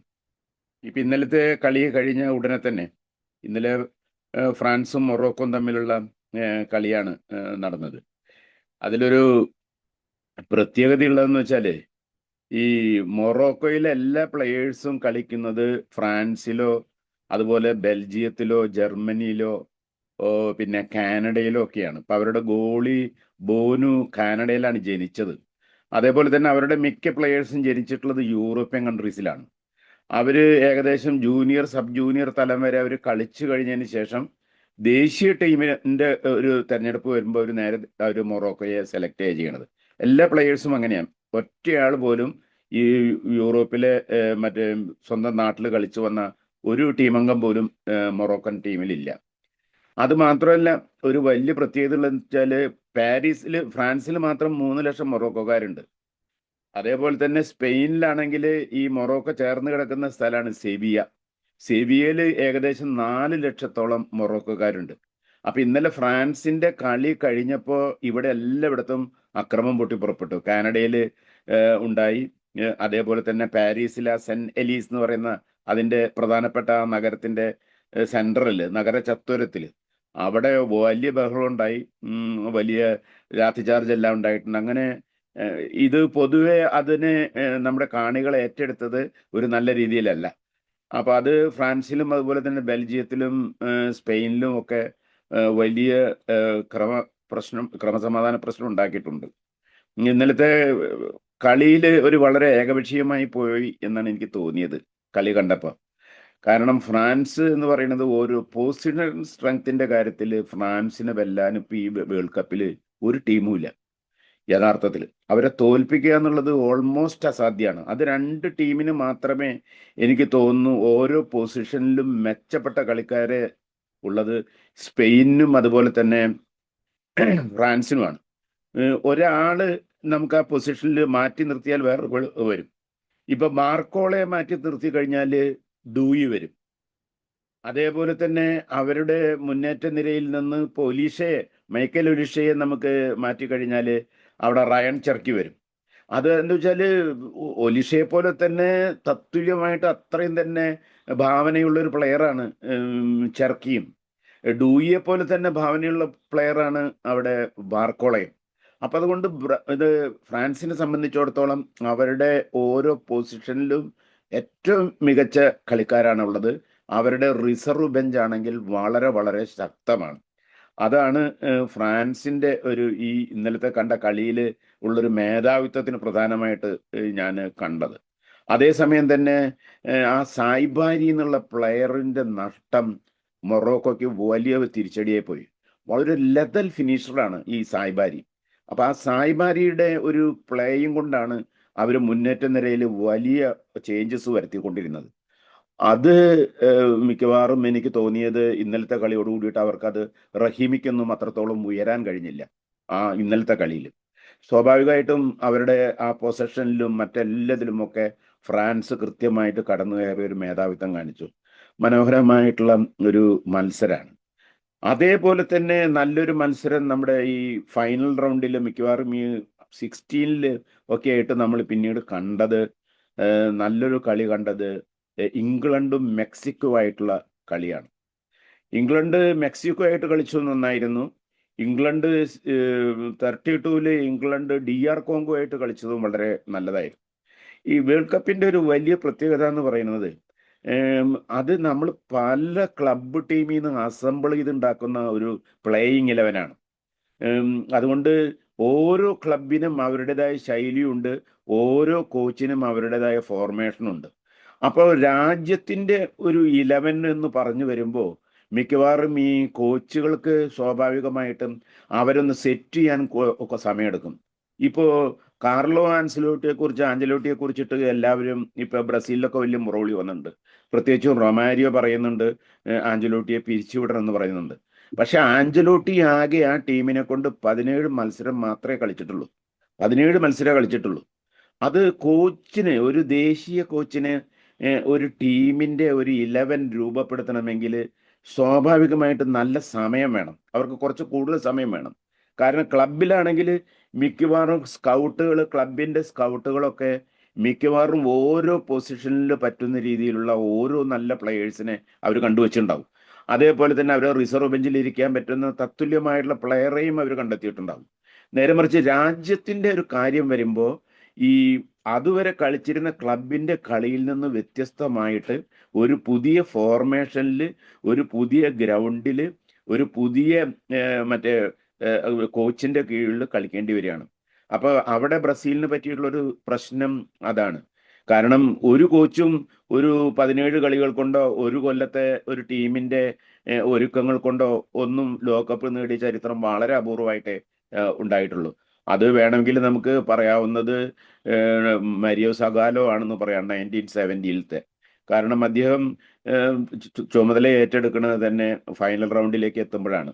അപ്പൊ അതുവരെ ജാവോ സൽദാന എന്നുള്ളൊരു ഒരാളായിരുന്നു അതിന്റെ കോച്ച്. പിന്നീടാണ് ആ 70-ലെ ടീമിനെ, കാരണം 70-ലെ ടീം അത്രമാത്രം റിച്ച് ആയിട്ടുള്ളൊരു പ്രതിഭകളുടെ ഒരു ടീമായിരുന്നു. അപ്പൊ ബ്രസീലിന് സംഭവിച്ചത് അതാണ്. നേരെ മറിച്ച് ഇപ്പൊ അർജന്റീന ടീമിനെ സംബന്ധിച്ചിടത്തോളം അർജന്റീന ടീമിൽ 2018 മുതൽ സ്കലോണി ഉണ്ട്. എന്ന് വെച്ചാൽ 6 കൊല്ലമായിട്ട് സ്കലോണി കൂടെയുണ്ട്. അതേപോലെ തന്നെ ഫ്രഞ്ച് ടീമിനെ സംബന്ധിക്കുകയാണെങ്കിൽ 12 വർഷമായിട്ട് ഇപ്പോഴത്തെ കോച്ച് ഡെഷാംസ്, ഇപ്പോഴത്തെ കോച്ച് കൂടെയുണ്ട്. അപ്പൊ ഈ കളികളിലൊക്കെ നമ്മൾ കാണുന്നുണ്ട് കോച്ച് ആ 11 രൂപപ്പെടുത്തുന്നത് ഒരു അങ്ങേയറ്റത്തെ ഒരു വലിയ ഒരു തെരഞ്ഞെടുപ്പ് കൊണ്ടാണ്. അപ്പൊ അത് പല കളികൾ കണ്ട്, പല കളിക്കാരെ കണ്ട് അങ്ങനെയാണ് അവരുകൾ. ഇനി ചിലപ്പോൾ ചില ടീമംഗങ്ങളുടെ കളിയുടെ പ്രത്യേകതയൊക്കെ നോക്കിയിട്ട് ചില ടീമുകൾക്കെതിരെ കളിക്കുമ്പോൾ ആ കളിക്കാരനെ അവർക്ക് മാറ്റേണ്ടി വരുന്നുണ്ട്. ഇപ്പൊ സ്വാഭാവികമായിട്ടും നമ്മൾ മൊറോക്കോ പോലുള്ള ഒരു ടീമിനെ നേരിടുമ്പോൾ ബ്രസീലിന് കളിക്കാൻ പറ്റുന്ന കളിക്കാരുണ്ടായില്ല എന്നാണ് സത്യം. കാരണം ബ്രസീലിന് ഒരു നല്ല വിങ് ബാക്ക് ഇല്ല എന്ന് പറയാം. റോബർട്ടോ കാർലോസിനും അതേപോലെ തന്നെ അവരുടെ മറ്റ് പ്ലെയേഴ്സിനൊക്കെ നമ്മൾ എടുത്തു നോക്കിക്കഴിഞ്ഞാൽ ആ വിങ് ബാക്കുകൾ ഒരു വളരെ പെട്ടെന്ന് തന്നെ അവർ അറ്റാക്ക് ചെയ്യും, വളരെ പെട്ടെന്ന് തന്നെ റിട്രീവ് ചെയ്യുകയും ചെയ്യുന്ന വളരെ സ്പീഡുള്ള എതിർ കളിക്കാരൻ്റെ വിങ്ങുകളെ തടയാൻ പറ്റുന്ന രീതിയിലുള്ള കളിക്കാരനാണ്. അതാണ് കഫുവും കാർലോസും ഒക്കെ ചെയ്തുകൊണ്ടിരിക്കുന്നത്. അവര് കളിയുടെ ഏറ്റവും പ്രധാനപ്പെട്ട അറ്റാക്കിങ്ങിലും അവർക്ക് വലിയ റോളുണ്ട്. അപ്പൊ അത്തരത്തിലുള്ള വിങ് ബാക്കുകൾ ബ്രസീലിനില്ല. ബ്രസീലിന് ഭാവനയുള്ള ഒരു മിഡ്ഫീൽഡ് ഇല്ല. ലോകത്തിലെ ഏറ്റവും നല്ല മിഡ്ഫീൽഡർമാരുണ്ടായിരുന്ന ഒരു രാജ്യമാണ്. 82-ൽ കിരീടം നേടാത്ത ബ്രസീലിയൻ ടീമിന് പോലും ഫൽക്കാവോ, സോക്രട്ടീസ്, സീക്കോ, സെറീസോ എന്ന് പറയുന്ന ലോകോത്തര മിഡ്ഫീൽഡർ ഉണ്ടായിരുന്ന ഒരു കാലം ഉണ്ടായിരുന്നു 82-ൽ. പിന്നീടും അത് ഒരുപാട് കാലത്ത് അത് വന്നിട്ടുണ്ട്. പക്ഷെ അത് ബ്രസീലിനെ സംബന്ധിച്ചിടത്തോളം അപ്പം അത്തരത്തിൽ വളരെ ദുർബലമായിട്ടുള്ള ഒരു ടീമായിട്ടാണ് അവർ വന്നത്. അതിന് ഒരുപാട് കാരണങ്ങളുണ്ട്. അവരുടെ ഒരുപാട് പ്ലെയേഴ്സ് പരിക്ക് പറ്റി പോയി. ഇപ്പോൾ റോഡ്രിഗോയെ പോലുള്ള ചില പ്ലെയേഴ്സ്, എസ്റ്റവയോ പോലുള്ള പ്ലെയേഴ്സ് ഒന്നും ഇത്തവണ ടൂർണമെന്റിൽ കളിച്ചിട്ടില്ല. ടൂർണമെന്റിൽ അവർക്ക് ടീമിൽ ഉണ്ടായിരുന്നില്ല. പരിക്ക് മൂലം അവർക്ക് കയറാൻ പറ്റിയില്ല. അപ്പൊ അത്തരത്തിലുള്ള പ്ലെയേഴ്സ് കൂടി ഇല്ലാതായതോടുകൂടി സ്വാഭാവികമായിട്ടും ഒരു ദുർബലമായിട്ടുള്ള ഒരു ബ്രസീലാണ് വന്നത്. ആ ബ്രസീലിനെ കീഴടക്കാൻ ഇവർക്ക് വലിയ പ്രയാസമൊന്നും ഉണ്ടായില്ല. പ്രത്യേകിച്ചും ബ്രസീൽ എന്ന് കളിച്ച കളിയും മോശമായിരുന്നു. മൊറോക്കോയെ പോലെ ഞാൻ എപ്പോഴും ആലോചിക്കാറുണ്ട്. കാരണം നമ്മൾ ഈ EPL അതുപോലെ പ്രീമിയർ ലീഗും അതുപോലെ തന്നെ ലാലിഗയും ഒക്കെ നമ്മൾ കണ്ട് അതിലെ കളിക്കാരുടെ കളിയെ നമുക്ക് പരിചയമുള്ളൂ. നേരെ മറിച്ച് നമ്മൾ ജർമ്മൻ ലീഗിലൊക്കെ കളിക്കുന്ന ചില ടീമിൽപ്പെടുന്ന കളിക്കാരൊക്കെ ഇതേപോലെ തന്നെ വളരെ ഗംഭീരമായിട്ടുള്ള ടെക്നിക്കുള്ളവരാണ്. ഇപ്പോൾ നോർവേ ടീമിൽ ഹാലൻഡ് മാത്രമല്ല അവർ കളിക്കാരനുള്ളത്. അവരുടെ ബെർജ് എന്ന് പറയുന്ന ഒഡേഗാർഡ് നമുക്ക് എല്ലാവർക്കും അറിയാം, ആർസണലിന്റെ താരമാണ്. ആ രണ്ട് മിഡ്ഫീൽഡർ മിഡ് കൺട്രോൾ ചെയ്യണ പോലെ ഈ ടൂർണമെന്റിൽ ഒരാളും കൺട്രോൾ ചെയ്തിട്ടില്ല. അവരത്രമാത്രം സൂക്ഷ്മതയോട് കൂടിയിട്ട് അവർ ഗ്രൗണ്ട് കൺട്രോൾ ചെയ്തിട്ടുണ്ട്. അതേപോലെ തന്നെ അവരുടെ ഗോളി ഏറ്റവും വിശ്വസ്തനായിട്ടുള്ള ഗോളിയാണ് നൈലൻഡ്. അപ്പോൾ അവരെന്താ ചെയ്തതെന്ന് വെച്ചാൽ ബ്രസീൽ കളിക്കുന്ന സമയത്ത് അവര് സ്വാഭാവികമായിട്ടും ലോങ് ബോൾ കളിച്ചിട്ട് ബ്രസീലിനെ അവർ തകർത്ത് കളഞ്ഞു. ലോങ് ബോൾ കളിച്ചിട്ടാണ് അവര്. ഹാലൻഡിനൊരു വലിയ പ്രത്യേകത, അയാൾ ഏരിയൽ ഡ്യൂവലിൽ നന്നായിട്ട് ബോള് ട്രാപ്പ് ചെയ്യുന്ന ആളാണ്. എത്ര ഉയരത്തിൽ വന്ന പന്തും അയാൾ ചാടി പിടിക്കും. അപ്പൊ ഏരിയൽ ഡ്യൂവലിൽ അയാളെ തകർക്കാനായിട്ട് ഗബ്രിയലിനൊന്നും തീരെ സാധിച്ചില്ല. അപ്പൊ അത് വളരെ സ്വാഭാവികമാണ്. അത് കളിയുടെ ഒരു പരിണിതിയാണ്. കാരണം ബ്രസീൽ ടീമിൽ നോർവേയുടെ പോലുള്ള സ്പീഡ്സ്റ്റർമാരോ അതുപോലെ തന്നെ അത്രയും ശക്തന്മാരായുള്ള കളിക്കാരോ ഇല്ല എന്നുള്ളത് തീർച്ചയായിട്ടും നമുക്ക് പറയാൻ കഴിയും. അപ്പൊ അതുകൊണ്ടാണ് ആ നോർവേയുടെ കളി. നോർവേ എന്ത് ചെയ്തു? നോർവേ ഈ ലോങ് ബോളിലൂടെ കളി, വിങ്ങിലൂടെയും കളി കൊണ്ടുവന്നപ്പോൾ ബ്രസീല് അവരുടെ സ്ട്രാറ്റജി പരിപൂർണമായിട്ട് അവരുടെ സ്ട്രാറ്റജി അവർ മാറ്റി. അവര് പൊസഷൻ ഗെയിമേ കളിച്ചില്ല. അതിന് പകരം അവർ കൗണ്ടർ അറ്റാക്ക് മാത്രമായി. കൗണ്ടർ അറ്റാക്ക് ചെയ്തപ്പോൾ സ്വാഭാവികമായിട്ടും ഈ വിനീഷ്യസിനെ പോലുള്ള ഒരു പ്ലെയറിന് പന്ത് കിട്ടാതെയായി. ഈ ടൂർണമെന്റിലെ ഏറ്റവും നല്ല ജീനിയസ് പ്ലെയർ ശരിക്കും പറഞ്ഞാൽ വിനീഷ്യസാ. അയാൾ ഒരേ സമയം തന്നെ മറ്റ് പ്ലെയേഴ്സും ഉണ്ട് അതിൻ്റെ കൂട്ടത്തിൽ. പോലീസിയെ പോലുള്ള പ്ലെയറിനെ ഞാൻ കുറച്ച് കാണുന്നില്ല. പക്ഷെ അയാൾക്ക് ഒരുപോലെ ക്രിയേറ്റ് ചെയ്യാനും അയാൾക്ക് ഗോൾ അടിക്കാനും കഴിയും. ഇത് രണ്ടും കഴിയുന്ന ഒരു മികച്ച പ്ലെയറാണ്. പക്ഷെ അയാൾക്ക് നല്ലൊരു പെയറില്ല അയാളുടെ ടീമിൽ. അതുപോലെ അവർക്കൊരു പന്ത് ഫീഡ് ചെയ്യാൻ പറ്റുന്ന മിഡ്ഫീൽഡർമാരില്ല. സ്വാഭാവികമായിട്ട് നമ്മൾ ബ്രസീലിനെ കുറിച്ച് അത് പറയാൻ കാരണം ലോക ഫുട്ബോളിലെ ഒരു വലിയ ശക്തി ആയതുകൊണ്ടാണ് അവരെ കുറിച്ചത് നമ്മൾ പറയുന്നത്. ഇപ്പൊ എനിക്ക് തോന്നുന്നു ഈ ലോകകപ്പ് കുറച്ചുകൂടി ഇത് വന്നോട് കൂടിയിട്ട് ഒരു മികച്ച ടീമുകൾ തന്നെയാണ് വരുന്നത്. ഇപ്പൊ ഈ അർജന്റീന വളരെ മികച്ച ടീമാണ്. അർജന്റീന നല്ല സീസൺഡ് പ്ലെയേഴ്സാണ് അർജന്റീനയ്ക്ക് ഉള്ളത്. അത് നമ്മൾ കുറച്ച് കാണരുത്. അത് മെസ്സിക്ക് വേഗതയോ അതുപോലെ തന്നെ മെസ്സിയുടെ വേഗതയോ മെസ്സിയുടെ സ്കില്ലോ മെസ്സിക്ക് പെനാൽറ്റി ബോക്സിലോ അല്ലെങ്കിൽ ഫൈനൽ തേർഡിലോ വരുമ്പോൾ ഗെയിം റീഡ് ചെയ്യാനുള്ള അയാളുടെ ശേഷിയോ ഒന്നും അയാൾക്ക് നഷ്ടപ്പെട്ടിട്ടില്ല. വാസ്തവത്തിൽ അയാളാണ് മുന്നോട്ട് കൊണ്ടുപോകുന്നത്. അതുകൊണ്ട് മറ്റു ടീം അംഗങ്ങൾ മുഴുവൻ അയാളെ സപ്പോർട്ട് ചെയ്യുന്നുണ്ട്, നന്നായി സപ്പോർട്ട് ചെയ്യുന്നുണ്ട്. പിന്നെ അതിലൊരു കാര്യമുള്ളതെന്ന് വെച്ചാൽ 2022 അർജന്റീനയ്ക്ക് ആ ലോകകപ്പ് നേടണം എന്നുള്ള വലിയൊരു ഇച്ഛാശക്തി ഉണ്ടായിരുന്നു, ഒരു വിൽ പവർ ഉണ്ടായിരുന്നു. അത് നേടിയേ തീരൂ എന്ന് മെസ്സിക്ക് എന്തോ ഒരു ഉൾവിളി പോലെ, വേണമെങ്കിൽ അതിനെ ദൈവവിളി എന്നും പറയാം, എന്തോ ഒരു വിളി പോലെ അയാൾക്ക് ആ ടൂർണമെന്റിൽ ഉണ്ടായിരുന്നു. ആ ടൂർണമെന്റിൽ ഞാൻ മെസ്സിയുടെ എല്ലാ കളിയും നേരിട്ട് കണ്ടതാണ്. ആ കളികളിലൊക്കെ മെസ്സി വളരെ ശാന്തനായി കളിക്കളത്തിൽ മാത്രം അയാൾ ഏകാഗ്രമായിട്ട് വന്ന് കളിച്ചു പോകുന്ന ഒരു മെസ്സിനെയാണ് നമ്മൾ അതിൽ കണ്ടത്. പക്ഷെ ഇവിടെ എത്തിയപ്പോഴേക്കും അർജന്റീന ആ വലിയ കുന്ന് ഇറങ്ങിക്കഴിഞ്ഞു. കാരണം ഒരു കപ്പ് അവർക്ക് കിട്ടി. അപ്പൊ രണ്ടാമത്തെ കപ്പ് അത് തുടരെയായി അത് നേടുക എന്നുള്ളത് വളരെ വളരെ അസാധ്യമായിട്ടുള്ള, വളരെ അപൂർവമായിട്ടേ അത് നേടാൻ കഴിഞ്ഞിട്ടുള്ളൂ. ഇപ്പൊ വളരെ കുറച്ച് ടീമുകൾക്ക് അങ്ങനെ, ഇപ്പൊ ഇറ്റലിക്കോ അല്ലെങ്കിൽ ബ്രസീലിനോ പോലുള്ള ടീമിനെയൊക്കെ അത് നേടാൻ കഴിഞ്ഞിട്ടുള്ളൂ. അപ്പൊ സ്വാഭാവികമായിട്ടും ഈ രണ്ട് മറ്റേ കളികളിലും മറ്റേ ഞാൻ അർജന്റീനയുടെ കളികളിലൊക്കെ നമ്മൾ കണ്ടത് ആ ഇച്ഛാശക്തി അവർക്ക് നഷ്ടപ്പെട്ട ഒരു ടീമാണെന്ന് മാത്രമേ ഉള്ളൂ. അവർക്കും ഈ പറഞ്ഞ പോലെ തന്നെ പ്രായത്തിന്റെ പ്രശ്നങ്ങളൊക്കെ ഉണ്ടെങ്കിലും അവർക്ക് വന്ന പകരക്കാരൻ മികച്ച റീപ്ലേസ്മെന്റ് അവർക്കുണ്ടെന്നുള്ളതാണ് അർജന്റീനയുടെ പ്രത്യേകതയായിട്ട് എനിക്ക് തോന്നിയത്. രണ്ടാമത്തെ ഒരു കാര്യം, അർജന്റീന 13 മിനിറ്റ് കളിച്ചല്ലോ ഈജിപ്തുമായിട്ട്. ആ കളിയാണ് അർജന്റീനയെ പുറത്തെടുക്കുന്നതെങ്കിൽ ഒരൊറ്റ ടീമിന് അവരെ തോൽപ്പിക്കാൻ പറ്റില്ല. കാരണം അമ്മാതിരി കളിയാണ് അവർ പുറത്തേക്കെടുത്തത്. ആ കളി അവരെ സംബന്ധിച്ചിടത്തോളം ഒരു അതിജീവനത്തിന്റെ, ഒരു ജീവൻ മരണ പോരാട്ടം എന്നൊക്കെ വിശേഷിപ്പിക്കാവുന്ന ഒരു കളിയാണ്. പക്ഷെ ആ കളിയുടെ തന്നെ നമ്മളൊരു 60% ലെവലിൽ എത്തിയാൽ മതി, അർജന്റീന വളരെ വളരെ മുമ്പിലേക്ക് അർജന്റീന പോകും. ആ ഫ്രഞ്ച് ടീമിന്റെ പോലെ അർജന്റീനയും മുമ്പിലേക്ക് വരാൻ സാധ്യതയുള്ളതാണ്. സ്പെയിന്റെ ഏക പ്രശ്നം, അവർക്കൊരു സെൻട്രൽ ഹാലൻഡിനെ പോലെ ഒരു സെൻട്രൽ സ്ട്രൈക്കർ ഇല്ല അവർക്ക്. എല്ലാം അവർക്ക് വിങ്ങിലൂടെ വന്ന് ഗോളടിക്കുന്ന ആളുകളേ ഉള്ളൂ. അത് അവർക്ക് വളരെ കാലമായിട്ട് അവർക്ക് ഒരു സെൻട്രൽ സ്ട്രൈക്കർ ഇല്ല. ഡേവിഡ് വിയയുടെ ഒക്കെ കാലം ഉണ്ടായിരുന്നു. അതിനുശേഷം അവർക്ക് ഒരു സെൻട്രൽ സ്ട്രൈക്കർ ഇല്ല എന്ന് മാത്രമാണ്. അവർ സെറ്റായ ടീമാണ്. എത്രയോ നാളുകളായിട്ട് അവർ ഒരുമിച്ച് കളിക്കുന്ന ഒരു ടീമാണ്. അവർക്ക് പരസ്പരം ഓരോ കളിക്കാരനെയും നോക്കാതെ തന്നെ അവർക്ക് റീഡ് ചെയ്യാൻ പറ്റുന്ന ഒരു ടീമാണ് ഈ വേൾഡ് കപ്പിലെ. അതുപോലെ തന്നെ ഇംഗ്ലണ്ട് വളരെ വളരെ മെച്ചപ്പെട്ടു. ഇംഗ്ലണ്ടിന്റെ സെലക്ഷൻ വളരെ നന്നായി എന്നാണ് ഞാൻ പറയാം. കാരണം ഇംഗ്ലണ്ടിന്റെ സെലക്ടർ തോമസ് ടുച്ചൽ ശരിക്കും പറഞ്ഞു കഴിഞ്ഞാൽ 2 നല്ല പ്ലെയേഴ്സിനെ അവിടെ നിർത്തിയിട്ടാണ് അവർ പോകുന്നത്. അപ്പോൾ അവര് സ്വാഭാവികമായിട്ടും ആ ടീം വളരെ സമ്മർദ്ദത്തോടു കൂടിയിട്ടാണ് കളിക്കുന്നത്. അവരുടെ കളി, ആ DR കോങ്കോയായിട്ടുള്ള കളി നല്ല മനോഹരമായിട്ടുള്ള കളിയായിരുന്നു. ഇംഗ്ലണ്ട് മെക്സിക്കോനെ അതിജീവിച്ചതും ഒരു ഗംഭീരമായിട്ടുള്ള ഒരു കളിയായിരുന്നു. ഇംഗ്ലണ്ടിനാണ് പിന്നെ നമ്മൾ ഇതേപോലെ തന്നെ ഒരു സാധ്യതയുള്ള ഈ 4 ടീമുകളാണ് മിക്കവാറും ഈ ലോകകപ്പിൽ മുമ്പിലേക്ക് വരാനുള്ള ഒരു സാധ്യത ഞാൻ കാണുന്നത്. പിന്നെ മറ്റൊരു പ്രത്യേകത എനിക്ക് ഈ ലോകകപ്പിനെ കുറിച്ച് തോന്നിയത്, ഇത് 3 രാജ്യങ്ങൾ തമ്മിൽ നടത്തുന്ന ഒരു ലോകകപ്പാണല്ലോ. ഈ 3 രാജ്യങ്ങൾ തമ്മിൽ തന്നെ ഒരിക്കലും കഴിഞ്ഞ ഒരു നൂറ്റാണ്ടായിട്ട് ഇവർ തമ്മിൽ ഒരു സൗഹാർദ്ദം ഇല്ല എന്നുള്ളതാണ്. ഇപ്പൊ കാനഡയായിട്ട് അമേരിക്കയ്ക്ക് യാതൊരു തരത്തിലുള്ള സൗഹൃദവും ഇല്ല. മാത്രമല്ല കാനഡയുടെ ഒരു ഭാഗം ഇപ്പോൾ മിക്കവാറും അവിടെ നല്ല പ്രക്ഷോഭം നടന്നുകൊണ്ടിരിക്കുകയാണ്. അതിനെ US ചേർക്കണം എന്ന് പറഞ്ഞ്. അത് US തന്നെ ക്രിയേറ്റ് ചെയ്യുന്നതാണെന്നാണ് ഞാൻ വായിച്ചപ്പോൾ മനസ്സിലായത്. അപ്പൊ അവര് തമ്മിൽ ഒരു ഫ്രിക്ഷൻ അവിടെ നിലനിൽക്കുന്നുണ്ട്. മെക്സിക്കോ തമ്മിൽ എത്രയോ നാളായിട്ട് അലാസ്ക മുതലുള്ള ഇഷ്യൂല് ന്യൂ മെക്സിക്കോ എന്ന് പറഞ്ഞ അമേരിക്കൻ സിറ്റിയുടെ പല ഭാഗങ്ങളും മെക്സിക്കോയിൽ നിന്ന് കവർന്നെടുത്താണെന്ന് പരാതിപ്പെട്ടിട്ട് മെക്സിക്കോവും അവിടെ നിൽക്കുന്നുണ്ട്. മെക്സിക്കോവിനെ ട്രംപ് ഒരു മയക്കുമരുന്ന് കേന്ദ്രവുമായിട്ട് അവരെ സ്റ്റാമ്പ് ചെയ്യാൻ തുടങ്ങിയിട്ട് എത്രയോ വർഷങ്ങളായി.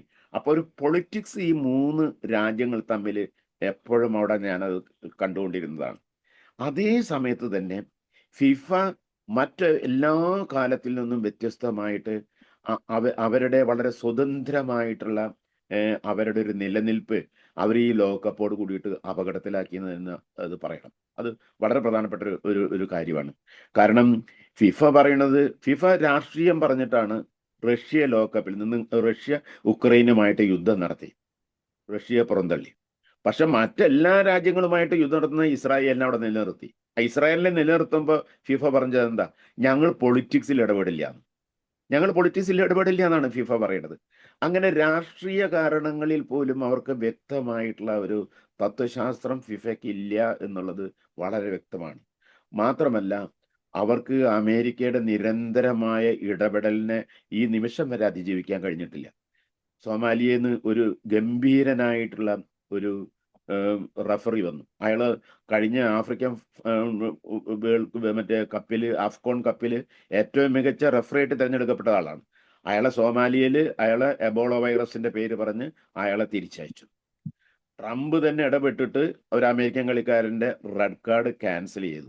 അപ്പം ഇങ്ങനെ യഥാർത്ഥത്തിൽ ഫിഫയ്ക്ക് ഒന്നും നിലനിൽക്കാൻ പറ്റാത്ത വിധത്തിൽ ഫിഫയെ നിരന്തരമായിട്ട് ഒരു സ്വാധീനിച്ച് അമേരിക്ക അവിടെ ചെയ്തുകൊണ്ടിരിക്കുന്ന പ്രവർത്തനങ്ങളുടെ പിന്നിലുള്ള രാഷ്ട്രീയം വളരെ വ്യക്തമാണ്.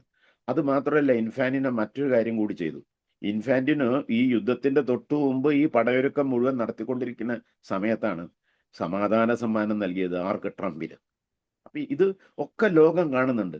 അപ്പൊ ഈ ലോകകപ്പ് കൂടുതലായിട്ട് പൊളിറ്റിക്കലായിട്ട് മാറിക്കൊണ്ടിരിക്കുക. അപ്പൊ അതിൻ്റെ ഉള്ളിലുള്ള ആ പൊളിറ്റിക്സ് മൂലമാണ് ഇന്നിപ്പോൾ അർജന്റീന പോലും ഈ പൊളിറ്റിക്സിന്റെ ഒരു ഭാഗമാണെന്നുള്ള ഒരു ധനി മിക്കവാറും വെസ്റ്റേൺ മീഡിയാസ് മുഴുവൻ കൊണ്ടുവന്നിട്ടുള്ളത്. വെസ്റ്റേൺ മീഡിയ അങ്ങനെ തന്നെയാണ് അതിനെ അവതരിപ്പിക്കുന്നതൊക്കെ. പലപ്പോഴും ഞാനിപ്പോൾ ഗാർഡിയന്റെ 2 ദിവസത്തെ റൈറ്റിംഗ് നോക്കുകയായിരുന്നു. ആ റൈറ്റിങ്ങിലൊക്കെ പറയണതെന്ന് വെച്ചാൽ അവർ വളരെ കൃത്യമായിട്ട് പറയുന്നുണ്ട്, ഒരു ചായ്വ് എപ്പോഴും ഉണ്ട്. ഇപ്പോൾ കേപ്പ് വെർഡെ ആയിട്ട് അവർ കളിക്കുന്ന സമയത്തും അൾജീരിയ ആയിട്ട് അവർ കളിക്കുന്ന സമയത്തും ഒക്കെ അവർക്ക് അനാവശ്യമായിട്ടുള്ള ഒരു റഫറിയുടെ ഒരു ആനുകൂല്യം അത് പ്രകടമായിട്ട് തോന്നുന്നില്ലെങ്കിലും അങ്ങനെ തോന്നുമായിരുന്നു എന്നാണ്. ഈജിപ്തുമായിട്ടുള്ള കളിയിൽ ചെറിയ അതൊരു എല്ലാം റഫറിമാരുടെ ഒരു നോട്ടപ്പശ കൊണ്ടാണ്. പക്ഷേ ആ കളിയിൽ ആ ഗോള് നിങ്ങൾക്ക് വാറിന്റെ തീരുമാനത്തിലല്ല, ആ തീരുമാനം അത്രയും സമയം എടുത്തു വന്നതിലാണ് യഥാർത്ഥത്തിൽ പ്രധാനപ്പെട്ട മിക്കവാറും ഫുട്ബോൾ പണ്ഡിറ്റ്സ് മുഴുവൻ അഭിപ്രായപ്പെടുന്നത്. അത് മാത്രമല്ല, അവരെല്ലാവരും ഒറ്റ ശ്വാസത്തിൽ പറയണ ഈ വേൾഡ് കപ്പിലെ ഏറ്റവും മികച്ച ടീം ഗോൾ അതായിരുന്നു എന്നാണ്. അപ്പോൾ ഇതേപോലെ തന്നെ അർജന്റീന കഴിഞ്ഞ ലോകകപ്പിൽ ഇതേപോലെ ഒരു ഗോൾ നേടിയിട്ടുണ്ട്. പക്ഷെ അവിടെ വാറുണ്ടായില്ല, അവിടെ വാറ് വിധിച്ചില്ല. അപ്പോൾ അതിൽ ഒരു വലിയൊരു ഒരു പ്രശ്നമുണ്ട്. അത് അനുഭവിച്ചാൽ കളി മാറുമായിരുന്നു സ്വാഭാവികമായിട്ടും. മാത്രമല്ല, അതിൽ ഏറ്റവും ഒരു വിഡ്ഢിത്തം ഈജിപ്തിന് പറ്റിയത് ഈ 2 ഗോൾ അടിച്ചതിന് ശേഷം പിന്നീട് ഈജിപ്റ്റ് ഭയങ്കരമായിട്ട് ഡിഫൻസിലേക്ക് മാറിപ്പോയി. അവരവരുടെ അറ്റാക്കിംഗ് മോഡിൽ തന്നെ പ്രവർത്തിച്ചിരുന്നെങ്കിൽ അർജന്റീനയ്ക്ക് വലിയ പ്രയാസം ഉണ്ടാകുമായിരുന്നു. അവർക്ക് ജയിക്കാൻ പറ്റും, അത് ഉറപ്പാണ്. പക്ഷേ എങ്കിൽ പോലും അവർക്ക് വലിയ പ്രയാസം ഉണ്ടാകുമായിരുന്നു. അതുകൊണ്ട് ഇപ്പോൾ ഈ ലോകകപ്പിനെ മൊത്തം ഒക്കെ വിലയിരുത്തുമ്പോൾ ഇനി വരുന്ന ഈ ക്വാർട്ടർ ഫൈനൽ തൊട്ടുള്ള കളികളൊക്കെ വളരെ നല്ല കളികളായിട്ടാണ്, മിക്കവാറും നല്ല പോരാട്ടങ്ങളായിട്ട് മാറും എന്നുള്ളത് ഉറപ്പാണ്. ഞാൻ നിങ്ങളൊക്കെ എന്തെങ്കിലും അത്തരത്തിലുള്ള എന്തെങ്കിലും വല്ല പരസ്പരം നമുക്ക് കൈമാറാൻ പറ്റുന്ന നല്ല വിവരങ്ങൾ ഉണ്ടെങ്കിൽ അതെല്ലാം ഈ ചർച്ചയിൽ പങ്കുവെക്കാമെന്ന് മാത്രമാണ് എനിക്ക് അധികമായിട്ട് പറയാനുള്ളൂ. എന്തെങ്കിലും ചോദിച്ചാൽ പറയാം ഞാൻ.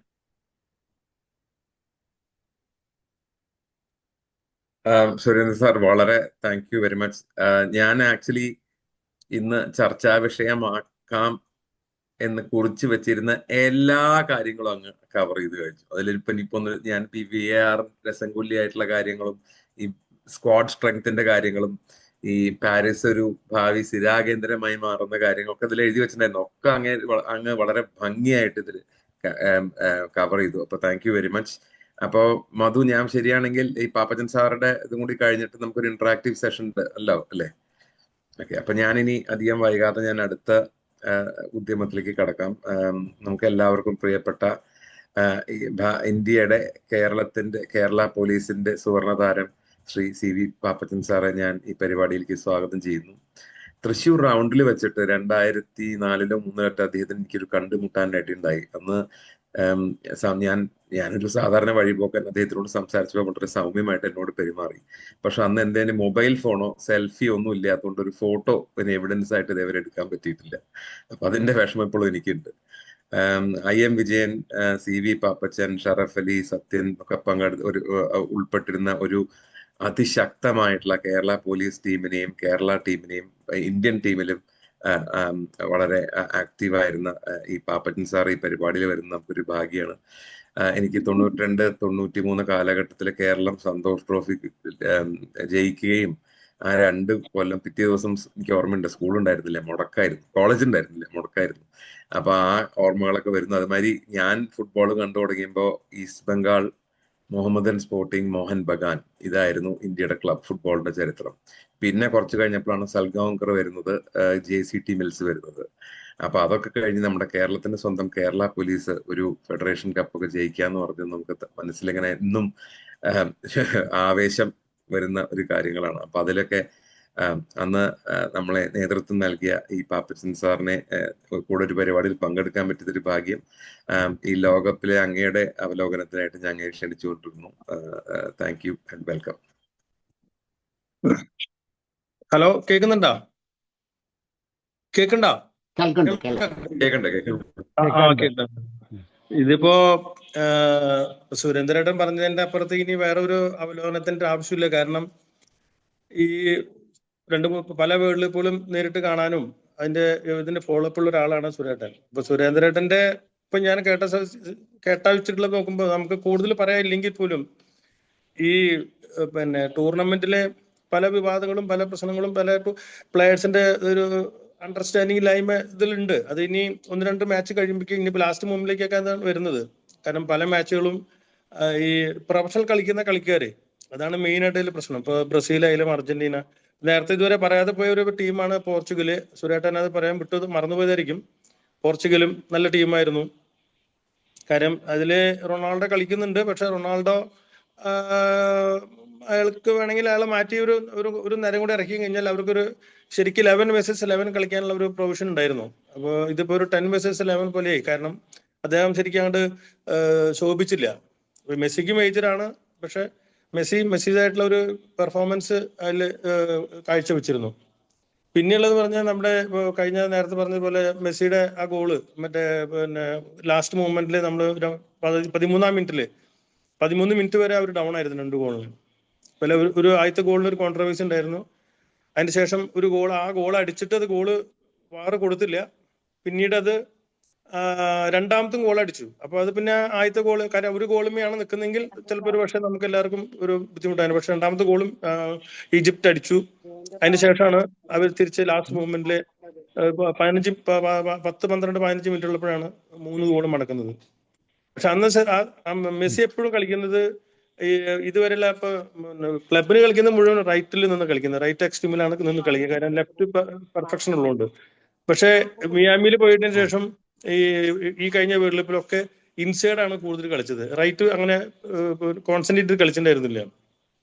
കാരണം മെസ്സിയുടെ പൊസിഷൻ കറക്റ്റ് അതാണ്. അപ്പോൾ ഈ 13 മിനിറ്റിന് ശേഷമാണ് അദ്ദേഹം ആ സൈഡിൽ പോയി കളിച്ചിട്ട് 2-3 മൂവ്മെന്റുകളും 2-3 നല്ല പാസുകളും ക്രോസും പിന്നെ ഒരു ഗോളും അടിച്ചത്. അപ്പോൾ ടൂർണമെന്റിലെ ഓരോ ദിവസം കഴിയും തോറും കോൺട്രിബ്യൂസ് വരുന്നുണ്ടെങ്കിലും നല്ല നല്ല മാച്ചുകൾ വരുന്നുണ്ട്. പക്ഷെ എന്നാലും ക്ലബിന് കളിക്കുന്ന എഫക്റ്റ് അവർക്ക് ശരിക്കും നാഷണൽ ടീമിനെ കളിക്കാനായിട്ട് അവർ സാധിച്ചിട്ടില്ല. അത് കൂടുതലും കളിച്ചിരിക്കുന്നത് നമ്മുടെ സെനഗല് അല്ലെങ്കിൽ സൗത്ത് ആഫ്രിക്ക, മറ്റേ ഇവരുടെ ടീം, അങ്ങനെ കഴിഞ്ഞ ഇവരായിട്ട് തോറ്റുപോയ ടീം, അവരൊക്കെയാണ് കൂടുതലും കളിച്ചിട്ടുള്ളത്. പക്ഷെ പ്രൊഫഷണൽ കളിക്കാർ മുഴുവൻ ഒരു ചെറിയ റിസർവ് ആയിട്ട് നിൽക്കുന്നുണ്ട്. കാരണം അവർക്ക് ഇഞ്ചുറിയുടെ ഒരു പ്രോബ്ലം തോന്നുന്നു. അതിപ്പോ ഇപ്പോഴല്ല, എല്ലാ ടൂർണമെന്റിലും. പിന്നെ അവസാനം വരുന്ന സമയത്താണ് അവർ കുറച്ചൊന്ന് ഹാർഡായിട്ട് വരുന്നത്. കാര്യം അവർക്ക് മനസ്സിലാവും ഇനി തോറ്റു കഴിഞ്ഞ നാണക്കേടുള്ളതുകൊണ്ട് അവർ കുറച്ചുകൂടി എഫോർട്ട് ഇടുന്നുണ്ട്. പക്ഷെ ബ്രസീലായാലും ശരി, പോർച്ചുഗൽ, ഇംഗ്ലണ്ടിന്റെ നല്ല കുറെ കാലത്തിന് ശേഷം ലോകത്തിലെ ഏറ്റവും വലിയ ലീഗ് നടക്കുന്നത് ഇംഗ്ലണ്ടിലാണ്. പക്ഷെ ഇംഗ്ലണ്ട് വേൾഡ് കപ്പിന് അധികം പെർഫോമൻസ് വളരെ മോശമാണ്, അധികം വന്നിട്ടില്ല. പക്ഷെ ഇപ്രാവശ്യം അവരുടെ ഒരു താരനിരയുണ്ട് അവർക്ക്, ബ്രസീലിന്. അതുപോലെ സുരേട്ടൻ പറഞ്ഞതുപോലെ സ്പെയിനിന് ഇൻഡിവിജ്വൽ കളിക്കാറുണ്ടെങ്കിലും ഒരാളെ കോൺസെൻട്രേറ്റ് ചെയ്യാനുള്ള കളിക്കാർ അവർക്കില്ല. ഇപ്പൊ ഹാളണ്ട് ആദ്യം കളിച്ചിരുന്നത് മറ്റേ ബയർ മ്യൂണിക്കിലായിരുന്നു, ജർമ്മൻ ലീഗിലാണ് കളിച്ചിരുന്നത്. അവിടെ നിന്നാണ് പിന്നീട് ഇങ്ങോട്ട് സിറ്റിയിലേക്ക് വന്നത്. അപ്പോൾ എല്ലാവരും എക്സ്പീരിയൻസ്ഡ് ആൾക്കാരാണ്. ഇപ്പൊ സലാസ് ആയാലും ശരി, എല്ലാ കളിക്കാരും 2-3 പേര് ഇഞ്ചുറി ആയിട്ട് പോയിട്ടുണ്ടെങ്കിലും ബാക്കിയുള്ളവരൊക്കെ നോർമലി എല്ലാം ക്വാളിറ്റി ഉള്ള കളിക്കാർ തന്നെയാണ്. പിന്നെ ഇതിന്റെ ഒരു പ്രത്യേകത പറഞ്ഞാല് നമ്മൾ ഒരു ദിവസം പെർഫോമൻസ് അത് അന്നേക്കേ ഉള്ളൂ, നെക്സ്റ്റ് ഡേക്ക് അതില്ല. നെക്സ്റ്റ് ഡേ നമ്മൾ വേറെ വീണ്ടും നമ്മൾ പ്രഷർ ഇട്ട് കളിക്കണം, എങ്കിൽ മാത്രമേ ആ ദിവസം ജയിക്കാൻ പറ്റുള്ളൂ. അപ്പൊ അതുകൊണ്ട് അങ്ങനെ കൂടുതലായിട്ടൊന്നും പറയാനില്ല. സുരേട്ടനാണ് ഇതിന്റെ ഒരു അവലോകനത്തിലെ ഏറ്റവും ബെസ്റ്റ്. അദ്ദേഹം അത് കറക്റ്റായിട്ട് പറയുകയും ചെയ്തു. എനിക്ക് അങ്ങനെ കുറെ കോച്ചസിന്റെ പേരും കുറെ കളിക്കാരുടെ പേരൊന്നും മെമ്മറിയിൽ ഇല്ല, നമ്മൾ അങ്ങനെ അധികം കാണാറില്ല. പക്ഷെ എന്തായാലും ഇങ്ങനെ ഒരു സംരംഭത്തിന് വിളിച്ചു. പിന്നെ സുരേട്ടൻ പറഞ്ഞ പോലെ എന്തെങ്കിലും ചോദിക്കുകയാണെങ്കിൽ നമ്മൾ അതിനനുസരിച്ച് നമ്മളത് മെമ്മറിയിൽ ഉണ്ടെങ്കിൽ നമ്മളത് സംസാരിക്കാനായിട്ട് നമുക്ക് ആഗ്രഹമുണ്ട്. പക്ഷെ അല്ലാതെ നമ്മൾ എന്താ പറയാ കുറെ ടൈമിൽ സ്പീച്ച് നമുക്ക് അങ്ങനെ എക്സ്പീരിയൻസ് ഇല്ലാത്തതുകൊണ്ട് നമുക്ക് വേണമെങ്കിൽ 1-2 മണിക്കൂർ കളിക്കാൻ കുഴപ്പമില്ല. പക്ഷെ നമുക്ക് ഈ സ്പീച്ച് നമുക്ക് മെമ്മറിയിൽ കിട്ടില്ല. അതുകൊണ്ട് ഞാൻ എന്തായാലും ഇത് ഡ്രോപ്പ് ചെയ്യാണ്. പക്ഷെ എന്തെങ്കിലും ഉണ്ടെങ്കിൽ ചോദിക്കുകയാണെങ്കിൽ നമുക്ക് അതിനനുസരിച്ച് ഒരു ഗ്രൂപ്പായിട്ടുള്ള ഒരു ഡിസ്കഷനിൽ വരാം. ഓക്കെ എന്നാ, താങ്ക് യു.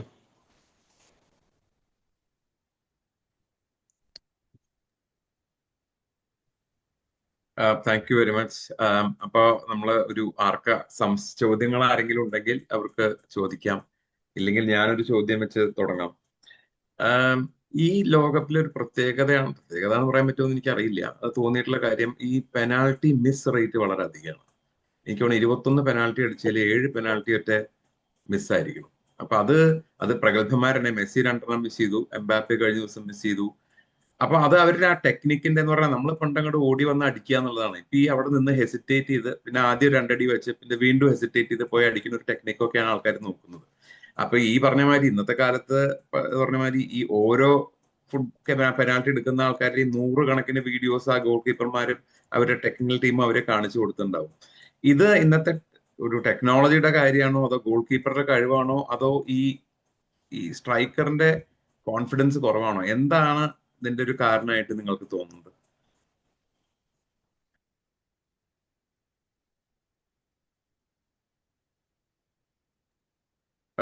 സുരേന്ദ്രൻ സാർ ആദ്യം പറഞ്ഞു.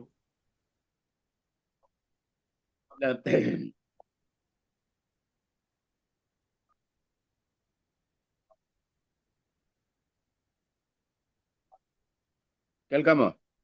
കേൾക്കാം കേൾക്കാം. ഈ പുതിയ കാലത്തെ ഫുട്ബോൾ ഇപ്പോ പാപ്പച്ചനൊക്കെ കളി നിർത്തിയ കാലത്തിൽ നിന്നാണ് ശരിക്കും പറഞ്ഞു കഴിഞ്ഞാൽ ഫുട്ബോളും ടെക്നോളജിയും തമ്മിലുള്ള ഒരു വലിയ ബാന്ധവം ഉണ്ടാവുന്നത് ആ കാലത്താണ്.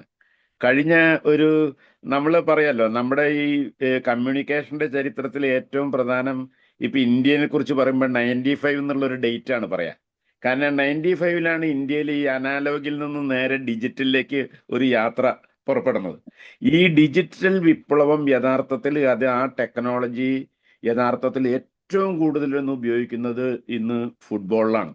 അത് ഫുട്ബോളിന്റെ പരിശീലനത്തിൽ അതുപോലെ തന്നെ ഈ കളിക്കാരുടെ ഹാർട്ട് റേറ്റ്, അവരുടെ എൻഡുറൻസ്, അവരുടെ മസിൽ സ്ട്രെങ്ത്, അതുപോലെ തന്നെ അവരുടെ ശ്വസിക്കാനുള്ള അവരുടെ റെസ്പിറേറ്ററി കപ്പാസിറ്റി, ഇങ്ങനെയൊക്കെയുള്ള അവരുടെ റണ്ണിങ്ങിലുള്ള വെലോസിറ്റി, ഇതൊക്കെ പുതിയ പുതിയ മെത്തഡോളജി ഉപയോഗിച്ചിട്ടാണ് എല്ലാ കളിക്കാരെയും കുറിച്ച് ഇപ്പൊ നമ്മൾക്ക് ഒരു റിപ്പോർട്ട് തന്നെയുണ്ട്. അപ്പൊ ഈ സ്വാഭാവികമായിട്ടും ഇപ്പോഴത്തെ ഗോളികളെ സംബന്ധിച്ച് അവർക്ക് വളരെ ക്ലിയർ കട്ടായിട്ടുള്ള പുതിയ ഒരുപാട് പരിശീലന പദ്ധതികൾ വരെ പുതുതായിട്ട് വന്നിട്ടുണ്ട്. വളരെ വ്യത്യസ്തമാണത് ഞാൻ ഇതുവരെ. അപ്പൊ അതിൽ അവർക്ക് ഞാൻ നോക്കുമ്പോൾ ഈ ലോകകപ്പ് ശരിക്കും പറഞ്ഞു കഴിഞ്ഞാൽ ഒരു അർത്ഥത്തിൽ ഗോളികളുടെ ലോകകപ്പാണെന്ന് പറയാൻ പറ്റും. ഗോളികളുടെ ലോകകപ്പ് ഞാൻ പറയാം, നൈലൻഡിനെ പോലുള്ള ഒരു ഇവരുടെ ഒരു കളിക്കാരൻ. അതെ, അങ്ങനെ നമ്മൾ ഓരോ ഗോളിയും നമ്മൾ എടുത്തു നോക്കിക്കഴിഞ്ഞാൽ, നമ്മളിപ്പോൾ കേപ്പ് വെർഡയുടെ ഗോളി നമ്മൾ എടുത്തു നോക്കിക്കഴിഞ്ഞാൽ, DR കോങ്കോന്റെ ഗോളി, എല്ലാവരും ഗംഭീരമായിട്ടുള്ള റിഫ്ലക്സോട് കൂടിയിട്ടാണ് അവർ പെനാൽറ്റി ഒക്കെ അവർ തടുക്കുന്നത്. പിന്നെ ഓരോ കളിക്കാരനും എങ്ങനെയാണ് പെനാൽറ്റി ഉപയോഗിക്കുന്നതെന്നൊക്കെയുള്ള കൃത്യമായ മെസ്സേജ് അവർക്ക് കിട്ടുന്നുണ്ട്. അപ്പൊ അതുകൊണ്ട് പെനാൽറ്റി ഇപ്പൊ നമ്മുടെ ലോകകപ്പിൽ ഇപ്പൊ നമ്മൾ നോക്കുക, ഡച്ച് ടീമായിട്ടുള്ള കളിയിൽ അവരുടെ പെനാൽറ്റി നമ്മൾ നഷ്ടപ്പെട്ട കണ്ടില്ലേ. അവരുടെ ഗോളി വളരെ മിടുക്കനായിട്ടുള്ള ഗോളിയാണ്. പക്ഷെ അയാള് അവസാനം പിന്നെ ഒരു ഇന്റർവ്യൂവിൽ പറഞ്ഞതെന്ന് വെച്ചാൽ, ഈ അവസാനം ഗോൾ അടിച്ച കളിക്കാരന്റെ പെനാൽറ്റി എടുക്കുന്നത് മാത്രം ഞങ്ങൾക്ക് കിട്ടിയിരുന്നില്ല, ഞങ്ങൾക്ക് അത് മനസ്സിലാക്കാൻ കഴിഞ്ഞില്ല എന്നുള്ളതാണ്. അതാണ് ആ ഗോളി പറഞ്ഞത്. അപ്പൊ സ്വാഭാവികമായിട്ട് ഇത്തവണ എന്താ വെച്ചാൽ വളരെ അക്യൂപ്പഡ് ആണ് ഗോളിമാരെല്ലാവരും. എല്ലാം ഇപ്പൊ ഈ നമ്മൾ ഫൈനൽ റൗണ്ടിലേക്ക്, ക്വാർട്ടർ ഫൈനലിൽ ഒക്കെ വന്നിട്ടുള്ള മിക്ക ടീമുകളുടെ എല്ലാവരും നല്ല മിടുക്കന്മാരെ, നല്ല റിഫ്ലക്സ് ഉള്ള, നന്നായിട്ട് ജമ്പ് ചെയ്യാൻ പറ്റുന്ന, ലീപ്പ് ചെയ്യാൻ പറ്റുന്ന ഗോളികളാണ് മുഴുവനും തന്നെ. അപ്പൊ ഒരു ഗോളികളുടെ ലോകകപ്പ് എന്ന് വേണമെങ്കിൽ നമുക്ക് പറയാൻ പറ്റും. ഇപ്പൊ ഈ യാസർ ബോനു ഒരു ടൂർണമെന്റിലെ ഏറ്റവും മിടുക്കനായിട്ടുള്ള ഒരു ഗോളിയാണ്, മിടുക്കനായിട്ടുള്ള ഗോളിയാണ്. അപ്പൊ അത് അവരുടെ ഒരു ടെക്നോളജിയുടെ ഒരു വലിയ ഒരു വികാസം നമുക്ക് ഇതിൽ കാണാൻ പറ്റും. പെനാൽറ്റി എടുക്കുന്നതിൽ നമുക്ക് കാണാൻ പറ്റും. പിന്നെ ഈ പെനാൽറ്റി എടുക്കുമ്പോഴുള്ളൊരു മാനസിക സമ്മർദ്ദം ഉണ്ട്, നമ്മളത് പുറത്തധികം കാണില്ല എന്ന് മാത്രമേ ഉള്ളൂ. അത് പെട്ടെന്ന് എടുക്കേണ്ടി വന്നു കഴിഞ്ഞാൽ വലിയ പ്രശ്നമാണ്. ഇപ്പൊ ബ്രസീലിന്റെ പെനാൽറ്റി എടുക്കുന്ന ബ്രൂണോ ഗൈമാറസ് ജീവിതത്തിൽ ആകെ 3 പെനാൽറ്റി എടുത്തുള്ളൂ. അയാൾ 3 പെനാൽറ്റി എടുത്തുള്ളൂ. അപ്പൊ ഈ പെനാൽറ്റി അയാൾക്ക് എടുക്കേണ്ടി വരുന്ന സമയത്ത് അയാൾക്കുണ്ടാവുന്ന പ്രഷർ വലിയ പ്രഷറാണ്. അതാണ് ഈ പെനാൽറ്റിയുടെ കാര്യത്തിൽ മെസ്സിക്ക് സംഭവിക്കുന്നത് അതൊക്കെ തന്നെയാണ്. അത് മെസ്സി വളരെ കൃത്യമായിട്ട് പറഞ്ഞിട്ടുണ്ട്. 2 കാര്യത്തിൽ മെസ്സി ഒരു ഇന്റർവ്യൂവിൽ പറഞ്ഞിട്ടുണ്ട്, എനിക്ക് പെനാൽറ്റി എടുക്കുന്ന കാര്യം വരുമ്പോൾ എനിക്കൊരു സൈക്കിക് പ്രോബ്ലം വരുന്നുണ്ട് പറഞ്ഞിട്ടുണ്ട് ആളൊരു ഇന്റർവ്യൂവിൽ. രണ്ടാമത്തത് പുള്ളിയുടെ ഹെഡറിന്റെ കാര്യത്തിൽ. മെസ്സിക്ക് ശരിക്ക് ഹെഡർ മോശമാണ്, മെസ്സിയുടെ ഹെഡർ വളരെ വളരെ മോശമാണ്. അപ്പൊ ഇത് 2 കളി തന്റെ ഏറ്റവും മൈനസ് പോയിന്റ് ചോദിച്ചപ്പോൾ മെസ്സി എടുത്ത് പറഞ്ഞ 2 കാര്യങ്ങളാണ്. അപ്പൊ ഇവർക്ക് വളരെ കൃത്യമായിട്ട് നല്ല പെനാൽറ്റി എടുത്ത് പരിചയമുള്ള ഇവർക്ക് പരേഡാസ് ഉണ്ടെങ്കിൽ പരേഡാസോ അല്ലെങ്കിൽ എൻസോ ഉണ്ട്, അതിൽ ഏറ്റവും മിടുക്കനായിട്ടുള്ള പ്ലെയറാണ് എൻസോ ഫെർണാണ്ടസും കൊണ്ട് അടുപ്പിക്കായിരുന്നു പെനാൽറ്റി. പക്ഷെ ആ നിമിഷത്തിൽ മെസ്സിയാണ് ക്യാപ്റ്റൻ, മെസ്സിയാണ് അവരുടെ എല്ലാം, അപ്പൊ മെസ്സി എടുക്കട്ടെ എന്ന് ധരിച്ചിട്ടുണ്ടാവും. അതേപോലെ തന്നെ അപ്പുറത്ത് ബ്രൂണോ ഗെയ്മാർസിന് പന്ത് കൊടുക്കുന്നത് വിനീഷ്യസ് ആണ്. ആ വിനീഷ്യസ് ആ പെനാൽറ്റി എടുത്തെങ്കിൽ വിനീഷ്യസിന്റെ പെനാൽറ്റി 100%, റേറ്റ് കൂടുതലാണ്. അപ്പൊ അതെടുത്താൽ മതിയായിരുന്നു. അപ്പൊ പെനാൽറ്റിയുടെ കാര്യത്തിൽ ശരിക്കും നമ്മൾ ഈ ടൂർണമെന്റിൽ അത് കണ്ടിട്ടുണ്ട്. അത് ഗോളിക്കൊക്കെ ആ റിഫ്ലക്സ് ടെക്നിക്കലി ആ ബ്രില്യൻസ് വന്നിട്ടുണ്ടെന്നുള്ളതാണ് ഏറ്റവും പ്രധാനം. അങ്ങനെ തോന്നി എനിക്ക്. പാപ്പൻ സാർ എന്താ പറയണോ? ഈ പ്രത്യേകിച്ച് ഈ നിർത്തി ഓടി വന്നിട്ടുള്ള അടിക്കണ ടെക്നിക്ക്, അതിന്റെ ഒരു പ്രശ്നമുണ്ടോ? അതോ ഗോളികൾ അത് ആന്റിസിപ്പേറ്റ് ചെയ്യാണോ? അല്ല, തീർച്ചയായിട്ടും പണ്ട് കാലത്തൊക്കെ പറഞ്ഞാല് പിന്നെ നമുക്കറിയാം ഗോൾ കീപ്പറുടെ ലെഫ്റ്റിലേക്കോ റൈറ്റിലേക്കാണ്. അപ്പൊ സാധാരണ പവർ ഷോട്ട് അടിച്ചു കഴിഞ്ഞാല് ഗോൾ കീപ്പർക്ക് പെട്ടെന്ന് റിഫ്ലക്ട് ചെയ്യാൻ പറ്റില്ല, കാരണം അത്ര ടൈമില്ല. അപ്പൊ ഏതെങ്കിലും സ്ഥലത്തേക്ക് അഡ്വാൻസ്ഡ് ചാടും. അപ്പൊ ചില ആൾക്കാര് ഈ സിസ്റ്റം കൊണ്ടുവന്നത് ആദ്യമായിട്ട് നെയ്മറാണ് ആദ്യമായിട്ട് ഇങ്ങനെ വന്നിട്ട് നിന്നിട്ട് ഗോൾ കീപ്പറിനെ ഫേക്ക് ചെയ്തിട്ട് അടിക്കുന്ന സിസ്റ്റം. അപ്പൊ ഗോൾ കീപ്പർമാർ അത് ഇത് ചെയ്തു, ഞങ്ങൾക്ക് ഇങ്ങനെ പിന്നെ അവര് വന്നിട്ട് ഞങ്ങളെ ഇത് ചെയ്യണം. അതുകൊണ്ട് അങ്ങനെയാണ് ആ സിസ്റ്റം മാറിയിട്ട് വരുന്ന ആൾക്ക് നിൽക്കാതെ തന്നെ സ്ലോ ആയിട്ട് വന്നിട്ട്.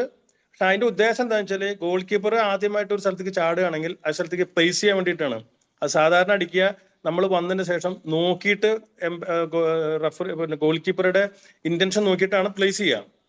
പക്ഷെ മെസ്സിയുടെ 2 പെനാൽറ്റി ഇത് രണ്ടും ഒരേ സ്ഥലത്തേക്ക് അടിച്ചത് മെസ്സി. കാരണം മെസ്സി വിചാരിച്ചിരിക്കുന്നത് ആ സമയത്ത് അടിപ്പുറം പവർ ഉണ്ട്, പക്ഷെ മെസ്സി ആ സമയത്ത് അടിക്കുന്ന സമയത്ത് ലാസ്റ്റ് മൂമെന്റിൽ ഗോൾ കീപ്പർ വാച്ച് ചെയ്തിട്ടുണ്ടായിരുന്നില്ല. അത് ഡയറക്റ്റ് അങ്ങോട്ട് അടിച്ചു. കാരണം പെനാൽറ്റിക്ക് അങ്ങനെ ഒരു പ്രത്യേകത ഉണ്ട്, കാരണം പവർ ഷോട്ട് അടിച്ചാൽ മാത്രമേ അത് കയറുള്ളൂ. ആ പവർ ചില ആൾക്കാർ പവർ കൂടുതൽ കൊടുക്കുന്നതുകൊണ്ടാണ് പല പെനാൽറ്റികളും ഓവറായിട്ട് പോകുന്നത്. അപ്പോൾ പെനാൽറ്റിക്ക് എന്ന് പറഞ്ഞാൽ പെനാൽറ്റി അടിക്കാൻ പോകുന്ന നമ്മൾ കളിച്ചുകൊണ്ടിരിക്കുന്ന സമയത്ത് ഒരു പെനാൽറ്റി കിട്ടുന്ന അതിന്റെ മൈൻഡ് വേറെയാണ്. പക്ഷെ കളി കഴിഞ്ഞ് നമ്മൾ ടൈ ബ്രേക്കറിലേക്ക് വരുമ്പോൾ അത് വേറൊരു മൈൻഡാണ്. കാരണം ടൈ ബ്രേക്കർ അടിക്കുമ്പോൾ നമുക്ക് ഭയങ്കര എക്സൈറ്റ്മെന്റ് കൂടുതലാണ്.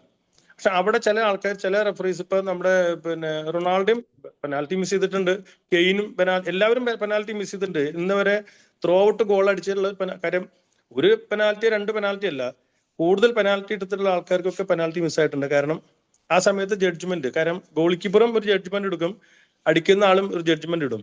അപ്പോൾ 2 ജഡ്ജ്മെന്റ് ഈക്വൽ ആയിട്ട് വരുമ്പോൾ അത് സേവ് ആയി മാറും. കാരണം ഗോൾ കീപ്പറിനെ കബളിപ്പിച്ചടിക്കലാണ് അത്രേ പറ്റുള്ളൂ. കാരണം ചില ആൾക്കാർ നോക്കിയിട്ടുണ്ട്, കഴിഞ്ഞ ഒരു കളിക്ക് സിദാൻ വളരെ ഷാർപ്പായിട്ട് വന്നിട്ട് ഗോൾ കീപ്പർ വരുന്ന സമയത്ത് ഗോൾ കീപ്പർ തലയുടെ മുകളിൽ കൂടെ വെറുതെ ലോബ് ചെയ്തിട്ടു. ആ പെനാൽറ്റി മെസ്സിയും അടിച്ചിട്ടുണ്ട്, പലരും അടിച്ചിട്ടുണ്ട്. അത് ആ സമയത്ത് അവന്റെ മൈൻഡിൽ വരുന്ന ഒരു പെർഫെക്ഷൻ ആണ്. അത് ചിലപ്പോ ഗോൾ ആയിക്കോളന്നില്ല, പക്ഷെ മിക്ക സമയത്തും ഗോളാവും. കാരണം ഗോൾ കീപ്പറിനാണ് റീഡ് ചെയ്യുന്നത്. അതിന് വേണ്ടിയിട്ടാണ് അവർ സ്ലോ ആയിട്ട് ഗോൾ കീപ്പർ ആദ്യം നോക്കുന്നത്.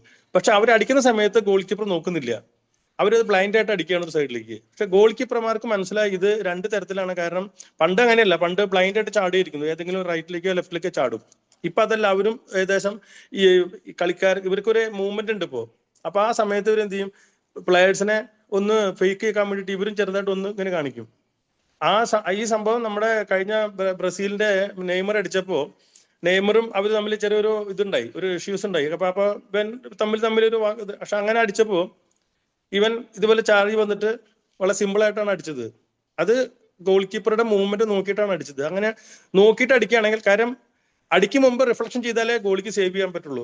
അടി കഴിഞ്ഞിട്ട് ഗോളി റിയാക്ഷൻ ഇട്ടാൽ ചിലപ്പം 90% ഗോളാവും, കാരണം അതിനുള്ള ടൈമില്ല.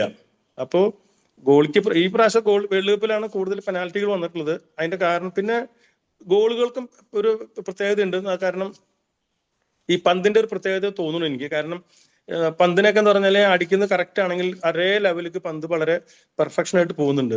ചില സമയത്തൊക്കെ ചിലപ്പോൾ ബോൾ അടിച്ചു കഴിഞ്ഞാൽ പൊന്തിയിട്ട് പിന്നെ നേരെ ഡിപ്പ് ചെയ്യുന്ന ഒരു ചില സമയത്ത് കാണാറുണ്ട്. പക്ഷെ ഈ വേൾഡ് കപ്പിന് ബോളിന്റെ പെർഫെക്ഷൻ കുറച്ച് നല്ലതായിട്ട് തോന്നിയിട്ടുണ്ട്. പിന്നെ പെനാൽറ്റി അങ്ങനെ തന്നെയാണ്, കാരണം ഈ രണ്ട് സൈഡിലേക്കാണ് അവരുടെ ഓപ്ഷൻ വരിക. അപ്പോൾ സാധാരണ ചില ആൾക്കാർ ബ്ലൈൻഡ് ആയിട്ടാണ് എല്ലാ സൈഡിലും ചാടും. അപ്പൊ രണ്ട് സൈഡും 3 പ്രാവശ്യം ഒരു സൈഡിൽ ചാടിയിട്ട് 4 പ്രാവശ്യം ഇപ്പുറത്ത് ചാടും. അങ്ങനെയാണ് ഗോൾ കീപ്പർമാര് കളിക്കാരെ പറ്റിക്കുന്നത്. ഇപ്പൊ അത് മാറ്റാൻ വേണ്ടിയിട്ടാണ് ഇങ്ങനൊരു സിസ്റ്റം വന്നത്. അവർ വന്നിട്ട് മെല്ലെ നടന്നു വന്നിട്ട് നിൽക്കാൻ പാടില്ല, നിന്ന് കഴിഞ്ഞാൽ ഫൗളായി, കാരണം അത് മാറ്റും. അപ്പോൾ വന്ന് നോക്കിയിട്ട് ഗോൾ കീപ്പറുടെ ആക്ഷൻ കണ്ടിട്ടാണ് പ്ലേസ് ചെയ്യുന്നത്.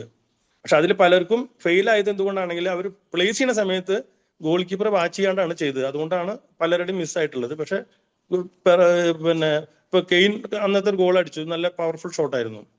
പലതരത്തിലും അടിക്കുന്നുണ്ട്, ടെക്നിക്കലായിട്ട് അടിക്കുന്നുണ്ട്, പവറായിട്ട് അടിക്കുന്നുണ്ട്. എന്തായാലും ഇപ്രാവശ്യത്തെ വേൾഡ് കപ്പിന് ഒരുപാട് പെനാൽറ്റികൾ വന്നിട്ടുണ്ട്. കാരണം ഈ ഫൗളിന് കുറച്ച് ഇമ്പോർട്ടൻസ് കൊടുത്തു. കാരണം പെനാൽറ്റി ബോക്സിൽ ഡയറക്റ്റ് കാൽമ ഹിറ്റ് കൊള്ളുകയാണെങ്കിൽ അത് 90%, 99% ഒരു പെനാൽറ്റി കൊടുക്കും. സെക്കൻഡ് ഓപ്ഷനാണ് ഇപ്പോൾ പന്തുമ്മ കൊണ്ടിട്ടാണ് കാലുമ്മ കൊള്ളുന്നത്. പക്ഷെ ഇപ്പോഴത്തെ ഈ സ്കേറ്റിങ്ങും ഇപ്പോഴത്തെ ഈ പ്രഷറും കാരണം കൊണ്ട് മിക്ക ആൾക്കാരും കാലുമ്മ കൊള്ളുന്നുണ്ട്. അങ്ങനെയാണ് കുറെ പെനാൽറ്റികൾ ഫീൽഡിൽ വന്നിട്ടുള്ളത്. അപ്പോൾ വേൾഡ് കപ്പിന്റെ ഈ പ്രാവശ്യത്തെ എന്താ പറയാ എണ്ണം കൂടി 48 ഇപ്പോൾ അതിനനുസരിച്ചുള്ള കളിക്കാർക്കുള്ള ചാൻസും കൂടി ടീമുകൾക്ക്. അതുപോലെ ഗോൾ കീപ്പർമാരുടെ ഒരു പെർഫോമൻസ് സ്ഥലം തന്നെയായിരുന്നു ഈ പ്രാവശ്യത്തെ വേൾഡ് കപ്പ്. കാരണം ഒരുപാട് നമ്മൾ പ്രതീക്ഷിച്ച പല ടീമുകളും ഗോൾ കീപ്പർമാർ നല്ല പെർഫോം ചെയ്തിട്ടുണ്ട്. അതിലാണ് കോപ്പ വെർദയുടെ ഗോൾ കീപ്പർ 40 വയസ്സിൽ, അയാള് വളരെ പേസ് തന്നെ നമുക്കറിയാം. അയാൾ ഓരോ ബോൾ സേവ് ചെയ്യുമ്പോഴും വളരെ കൂളായിട്ട് ചെയ്യുന്നുണ്ട്. അപ്പോൾ തീർച്ചയായിട്ടും ഇപ്രാവശ്യത്തെ വേൾഡ് കപ്പിന് അങ്ങനെ ഒരു ഇതുണ്ടായിട്ടുണ്ട്. കാരണം പെനാൽറ്റി കൂടുതൽ വന്നിട്ടുണ്ട്, മിസ്സിങ് വന്നിട്ടുണ്ട്. പക്ഷെ ഈ മിസ്സിങ് വന്നത് മുഴുവൻ കാരണം ഗോൾ കീപ്പറുടെയും കളിക്കാരുടെയും ഒരേ ജഡ്ജ്മെന്റ് ആകുമ്പോഴാണ് അത് ഫെയിൽ ആവുന്നത്. അപ്പോൾ തീർച്ചയായിട്ടും ഈ പ്രാവശ്യത്തെ ഇതിന് അങ്ങനെ ഒരു നല്ലൊരു റിസൾട്ട് ഉണ്ടായിട്ടുണ്ട്. പിന്നെ അതില് ഒരു കാര്യം കൂടി ഞാൻ അതിന്റെ കൂടെ ഞാനൊന്ന് ആഡ് ചെയ്യാൻ വേണ്ടി ഒരു കാര്യം കൂടി. ഈ പെനാൽറ്റി നമ്മൾ എടുക്കുമ്പോൾ പെട്ടെന്ന് നമ്മുടെ ഗ്രൗണ്ടിലേക്ക് വരുന്ന ഒരു പുതിയ കളിക്കാരന്, ഇപ്പൊ അയാളൊരു കളിക്കാരൻ മാറ്റിയിട്ട് വേറൊരു കളിക്കാരൻ വന്നാല് അയാൾക്ക് പെനാൽറ്റി എടുക്കാനായിട്ടുള്ള അയാൾക്ക് വളരെയധികം സമ്മർദ്ദം ഉണ്ടാവും. ഈ 2006 അർജന്റീന തോൽക്കാൻ പ്രധാനപ്പെട്ട ഒരു കാരണം എന്ന് വെച്ചാൽ അവരുടെ ഏറ്റവും നല്ല പെനാൽറ്റി ടേക്കേഴ്സിനെ മുഴുവൻ അവർ മാറ്റി സബ്സ്റ്റിറ്റ്യൂട്ട് ഇട്ടു. പെക്കർമാൻ, റിക്കൽമി അടക്കമുള്ള പ്ലേയേഴ്സിനെ അർജന്റീന ഇറക്കിയിട്ടുള്ള ഏറ്റവും നല്ല ടീമുകളിലൊന്നാണ് 2006 ടീം. ആ ടീമിൽ പെനാൽറ്റി എടുക്കേണ്ട കളിക്കാരെ മുഴുവൻ റീപ്ലേസ് ചെയ്ത് പുതിയ കളിക്കാർ വന്നു. അവരെല്ലാവരും പെനാൽറ്റി എടുത്തത് പഴച്ചുപോയി. ഇത് അതിന് ഏറ്റവും നല്ല ഗ്ലെയറിംഗ് ആയിട്ടുള്ള ഉദാഹരണം 1986 86 സീക്കോ പരിക്കായിട്ട് സീക്കോ കളിക്കാൻ ഇറങ്ങിയിട്ടില്ല. സീക്കോ 3 മിനിറ്റേ കളിച്ചിട്ടുള്ളൂ ഫ്രാൻസുമായിട്ട് 3 മിനിറ്റേ കളിച്ചിട്ടുള്ളൂ. എന്നിട്ടാണ് പെനാൽറ്റി എടുക്കുന്നത്. അപ്പൊ ആ കളിയുടെ ടെമ്പോയിലേക്ക് അയാൾക്ക് കയറാൻ പറ്റിയിട്ടില്ല. പ്ലെയറെ സംബന്ധിച്ചിടത്തോളം അയാൾ കളിക്കാൻ വരിക എന്ന് പറഞ്ഞാൽ അതൊരു നമ്മൾ വിചാരിക്കുന്ന പോലെ അല്ല. അത് എന്തുമാത്രം ഏകാഗ്രതയോടൊക്കെ കൂടിയിട്ടാണ് ഒരു ഫുട്ബോൾ പ്ലെയർ ഒരു ഗ്രൗണ്ടിലേക്ക് വരുന്നതെന്ന് ഉള്ളത് നമുക്കൊന്നും പലർക്കും മനസ്സിലാവില്ല. ഒരു എഴുത്തുകാരൻ ഒരു കഥ എഴുതുന്ന പോലൊക്കെ തന്നെയുള്ള ഒരു വലിയ കോൺസെൻട്രേഷൻ അതിൻ്റെ പിന്നിലുണ്ട്. അപ്പം അയാൾ 3 മിനിറ്റ് കളിക്കാൻ വന്നു, അവർ പെനാൽറ്റി എടുത്തു. ജോയൽ ബാറ്റ്സ് അത് കൃത്യമായിട്ട് അത് തടഞ്ഞു. ബ്രസീലിന്റെ വാതിലടഞ്ഞു 86. അപ്പോൾ ഈ പെനാൽറ്റി ശരിക്കും പറഞ്ഞു കഴിഞ്ഞാൽ ഒരു സൈക്കോളജിക്കൽ ആയിട്ടുള്ള ഒരു ത്രില്ലർ കൂടിയാണ് അത് ഫുട്ബോളിലെ. ഭയങ്കര ഫാസിനേറ്റിംഗ് വ്യൂ ആണ് അത്. അതിപ്പോ ഇത് പറഞ്ഞപ്പോൾ എനിക്ക് 2-3 കാര്യങ്ങൾ ഓർമ്മ വരുന്നത്. കാരണം ഇന്നിപ്പോ എല്ലാവരും ലോകകപ്പ് ടി-വിയിൽ കാണുന്നു, മില്യൺസ് ഓഫ് പീപ്പിൾ. എന്നിട്ട് അവര് അതിന്റെ റീപ്ലേ അനാലിസിസ് ഒക്കെ കാണുന്നു. പണ്ട് നമ്മള് ഈ ലോകകപ്പ് ആസ്വദിച്ചിരുന്നത് നിങ്ങളുടെ തൂലികയിൽ കൂടി മാത്രം. ഞാനത് ആലോചിക്കായിരുന്നു. ഞാൻ ആദ്യമായിട്ട് 9 വയസ്സിൽ, അതായത് ആദ്യമായിട്ട് ലോകകപ്പിനെ പറ്റി വളരെ എന്താ പറയാ താല്പര്യത്തോടെ വായിച്ചത് 82 വേൾഡ് കപ്പാണ്. അന്ന് ഞങ്ങള് ബ്രസീല് ജയിക്കും എന്ന് ഉറപ്പിച്ച് നമ്മള് അത് പോയിട്ടുള്ളൊരു വേൾഡ് കപ്പാണ്.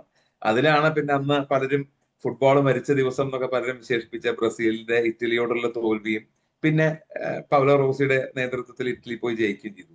പിന്നെ ആദ്യമായിട്ട് ടി-വിയിൽ കാണുന്ന വേൾഡ് കപ്പ് 86 അപ്പൊ അതൊരിക്കലും മനസ്സിൽ നിന്ന് നമുക്ക് പോവില്ല. അതാണ് മാരഡോണയൊക്കെ നമ്മുടെ മനസ്സിലൊരു ഹീറോ ആവാൻ കാരണം. ആ ഇംഗ്ലണ്ടിലത്തെ ആ കളിയായിട്ടുള്ള അതിലത്തെ രണ്ട് ഗോളും വളരെ രണ്ട് തരത്തിലാണല്ലോ. ഒന്ന് ലോകകപ്പ് കണ്ടിട്ടുള്ള ഏറ്റവും മികച്ച ഗോളുകളിൽ ഒന്ന് ആൾക്കാർ പറയുന്നു, മറ്റത് കൈകൊണ്ട് തോണ്ടിയിട്ടതുമാണ്, അത് അവർ കണ്ടുപിടിച്ചില്ല. പക്ഷെ അതിലും വളരെ ജീനിയസ് ഉണ്ട് എന്നുള്ളതാണ് അതിലത്തെ സത്യം.